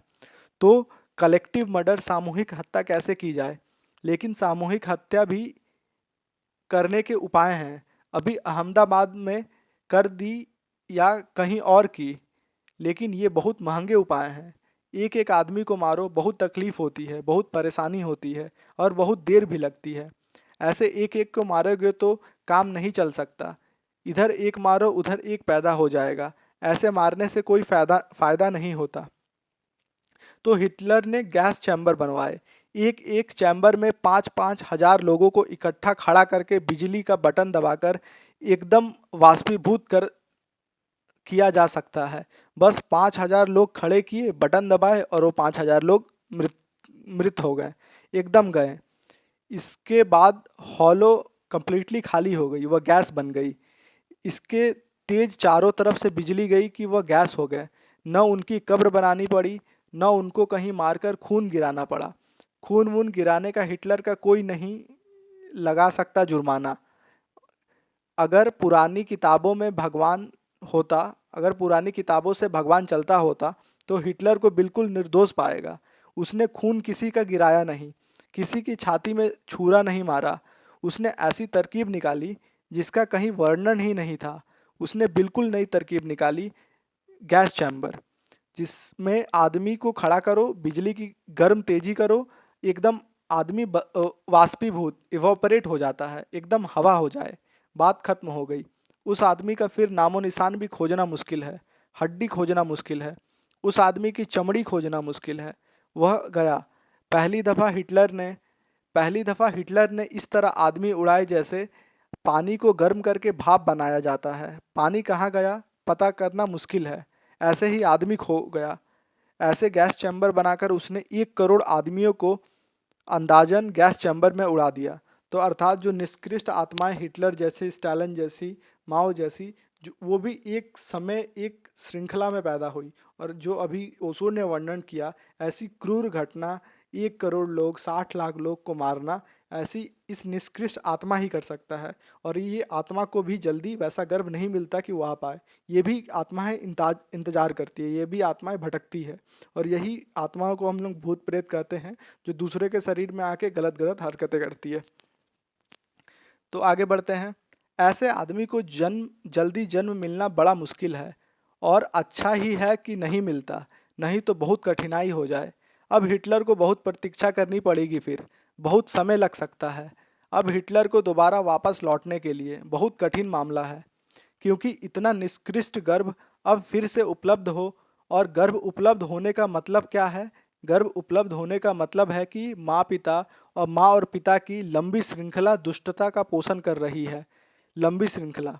एकाध जीवन में कोई आदमी इतना दुष्टता पैदा नहीं कर सकता कि उसका गर्भ हिटलर के योग्य हो जाए। एक आदमी कितनी दुष्टता करेगा, एक आदमी कितनी हत्याएं करेगा? हिटलर जैसा बेटा पैदा करने के लिए, हिटलर जैसा बेटा किसी को अपने माँ बाप चुने, इसके लिए सैकड़ों, हजारों, लाखों वर्षों की लंबी कठोरता की परंपरा की कारगर हो सकती है। यानी सैकड़ों, हजारों वर्ष तक कोई आदमी बूचड़ खाने में काम करते ही रहे हो, तब नस्ल इस योग ही हो पाएगी। बीजाणु इस योग्य हो पाएंगे कि हिटलर जैसा बेटा उसको पसंद करे और उसमें प्रवेश करे। अर्थात हिटलर जैसा निष्कृष्ट आत्मा को फिर से जन्म मिलना बहुत मुश्किल है। उसके लिए आदमी को एक लंबी श्रृंखला कि लगातार उस आदमी को हर एक जन्म में उस कपल को उतने निष्कृष्ट कार्य करने होंगे, तब वैसा गर्भ उपलब्ध होगा जहां हिटलर पैदा होगा फिर से। ठीक वैसे ही भले आदमी के लिए भी है, लेकिन सामान्य आत्मा के लिए कोई कठिनाई नहीं है। उसके लिए रोज गर्भ उपलब्ध है, क्योंकि उसकी इतनी भीड़ है और इतने गर्भ चारों तरफ उसके लिए तैयार हैं। और उसकी कोई विशेष उसकी मांगे नहीं हैं। उसकी मांगे बड़ी साधारण हैं। वही खाने की, पीने की, पैसा कमाने की, काम भोग की, इज्जत की, आदर, पद, मिनिस्टर हो जाने की, इस तरह के सामान्य इच्छाएं हैं। इस तरह की इच्छाएं वाले गर्भ कहीं भी मिल सकता है, क्योंकि इतनी साधारण कामनाएं हैं कि सभी की है। हर माँ बाप ऐसे बेटे का चुनाव के लिए अवसर दे सकता है। लेकिन अब किसी आदमी को 1 करोड़ आदमी मारने हैं, किसी आदमी को ऐसी पवित्रता से जीना है कि उसके पैर का दबाव भी पृथ्वी पर ना पड़े, और किसी आदमी को इतने प्रेम से जीना है कि उसका प्रेम भी किसी को कष्ट ना दे पाए, उसका प्रेम भी किसी के लिए बोझिल ना हो जाए। तो फिर ऐसी आत्माएं के लिए तो प्रतीक्षा करनी ही पड़ेगी। इस संबंध में कुछ एक दो प्रश्न हैं, वो कल सुबह हम बात कर सकेंगे। और आपने जो भी और प्रश्न हो वो आप लिखकर मुझे दीजिए। अब हम रात्रि के ध्यान पर बैठेंगे। दो दो तीन बात समझ लें। एक तो मैं अनुभव करता हूँ कि आप आसपास ही बैठे रहते हैं, और फिर परिणाम यह होता है कि प्रत्येक व्यक्ति को संभाल कर बैठाना पड़ता है कि वह आदमी किसी और पे गिर ना जाए। तो उतना संभाल कर बैठने की गहराई में नहीं जा सकेंगे। इसलिए आप काम करें, एक फैसले पर होकर बैठ जाएं। धूल में बैठना उतनी बुरी नहीं है जितना पास बैठना। धूल में आप बैठ सकते हैं, उसमें कोई हर्ज नहीं है। ऊपर दहलाने में चले जाएं, लेकिन आवाज़ ना करें, चुपचाप बैठ जाएं। मतलब अब ओशो जितने भी लोगों को प्रवचन दे रहे हैं, फिर से ध्यान की स्थिति में जाने को बोल रहे हैं, क्योंकि हर प्रवचन के बाद ओशो उन्हें एक ध्यान की स्थिति में ले जाते हैं, जहां उन्हें अपने अंदर जाने का इंडिकेशन देते हैं, संदेश देते हैं। उस संदेश की प्रक्रिया होती है, पहले वह शरीर को शिथिल करते हैं, फिर वो धीरे धीरे श्वासों को शिथिल करने का संदेश देते हैं, फिर वो अपने मन को शिथिल करने का संदेश देते हैं। उसके बाद 10 मिनट का मौन होता है, जहाँ लोग केवल दृष्टा भाव से अपने अंदर क्या हो रहा है, अपने अंदर भीतर देखने का प्रयास करते हैं। आसपास की चीज़ों को, अगर समुद्र के सामने रेत में बैठकर अगर वो तपस्या की जा रही है, तो वो समुद्र की लहरें की आवाज़ को सुनने को कहते हैं। अगर रात में तो ऐसे पंछी नहीं करेगी, अगर पत्थरों से जो लहर टकरा रही है उसके आवाज़ की, या रात्रि में जो जुगनू बोलते हैं उसके आवाज़ की, झिंगुर बोलते हैं जो उसके आवाज़ की। तो ये 10 मिनट का प्रैक्टिस करवाएंगे, और फिर धीरे धीरे ओशो अब गहरी सांसों के साथ उस योग मुद्रा से, उस ध्यान मुद्रा से निकलने का संदेश देंगे। यही आगे लिखा गया है। इसे मैंने पिछले 2 और 3 चैप्टर में मैंने इसे जैसे ओशो बोले हैं वैसे ही करवाया है। तो आप जाके वो दूसरा और तीसरा चैप्टर देख सकते हैं, और ये ठीक ध्यान की प्रक्रिया को आप फॉलो कर सकते हैं। अगर ये मेरा चैनल आप निरंतर देख रहे हैं, तो आपको पता होगा कि लास्ट में ओशो की ध्यान की प्रक्रिया क्या है, और किस तरह ओशो अपने प्रवचन में लोगों को निर्देश देते हैं। तो मैं इस खंड में, इस प्रवचन में ये निर्देश नहीं दे रहा हूँ, मैं ये आपको एक कलेक्टिवली बता दिया हूँ कि यही चीज़ ऐसे करके ओशो कराते हैं। तो मैं यहाँ पर प्रवचन 5 चैप्टर 5 का समापन करता हूँ, और इतने जितने भी मेरे सब्सक्राइबर हैं, या जितने भी जो लोग हैं जो सुन रहे हैं, जो सब्सक्राइब नहीं किए हैं मेरा चैनल, वो पहले सब्सक्राइब कर ले। और सबको जो यहाँ तक आए हैं उनको मैं धन्यवाद देता हूँ दिल से, कि आप सच में एक पॉजिटिव मूव दुनिया में लाने के लिए आए हैं, और आपके लाइफ में भी एक पॉजिटिव मूव आने वाला है इन सबों को सुनकर। और साथ ही में अगर आप ये चीज़ें ज़्यादा से ज़्यादा अपने बच्चों को, अपने बड़ों को, अपने पड़ोसियों को, अपने हितजन को, अपने ग्रुप में अगर इसे आप शेयर कर सके, तो वो ज़्यादा बेस्ट होगा। क्योंकि जितने से ज़्यादा लोगों के पास पहुँचेगा, उतने अच्छे से अच्छे आत्माएं हम प्रकट कर सकते हैं, अपने अंदर वो बिहेवियर बना सकते हैं कि हम लोग भी जब आगे गर्भ धारण करने की स्थिति आए, तो हमारा वो उत्कृष्ट गर्भ हो जिसमें हमें देवताओं का जन्म हो, जैसे ओशो ने इसमें बताया। तो इस कारण से मैं आप लोगों को एक परिवार के तरह निवेदन करता हूँ कि इस चैनल को आप लोग थोड़ा प्रमोट कीजिए, ताकि, क्योंकि आप देखते हैं कि यूट्यूब पे, इंस्टा पे, फालतू के चैनल पे मिलियंस व्यू आते हैं, और अगर ये अच्छा चैनल भी साथ में प्रमोट होगा, तो हम लोग एटलीस्ट जो नेगेटिविटी है उसको कम कर पाएंगे इस पॉजिटिविटी के माध्यम से।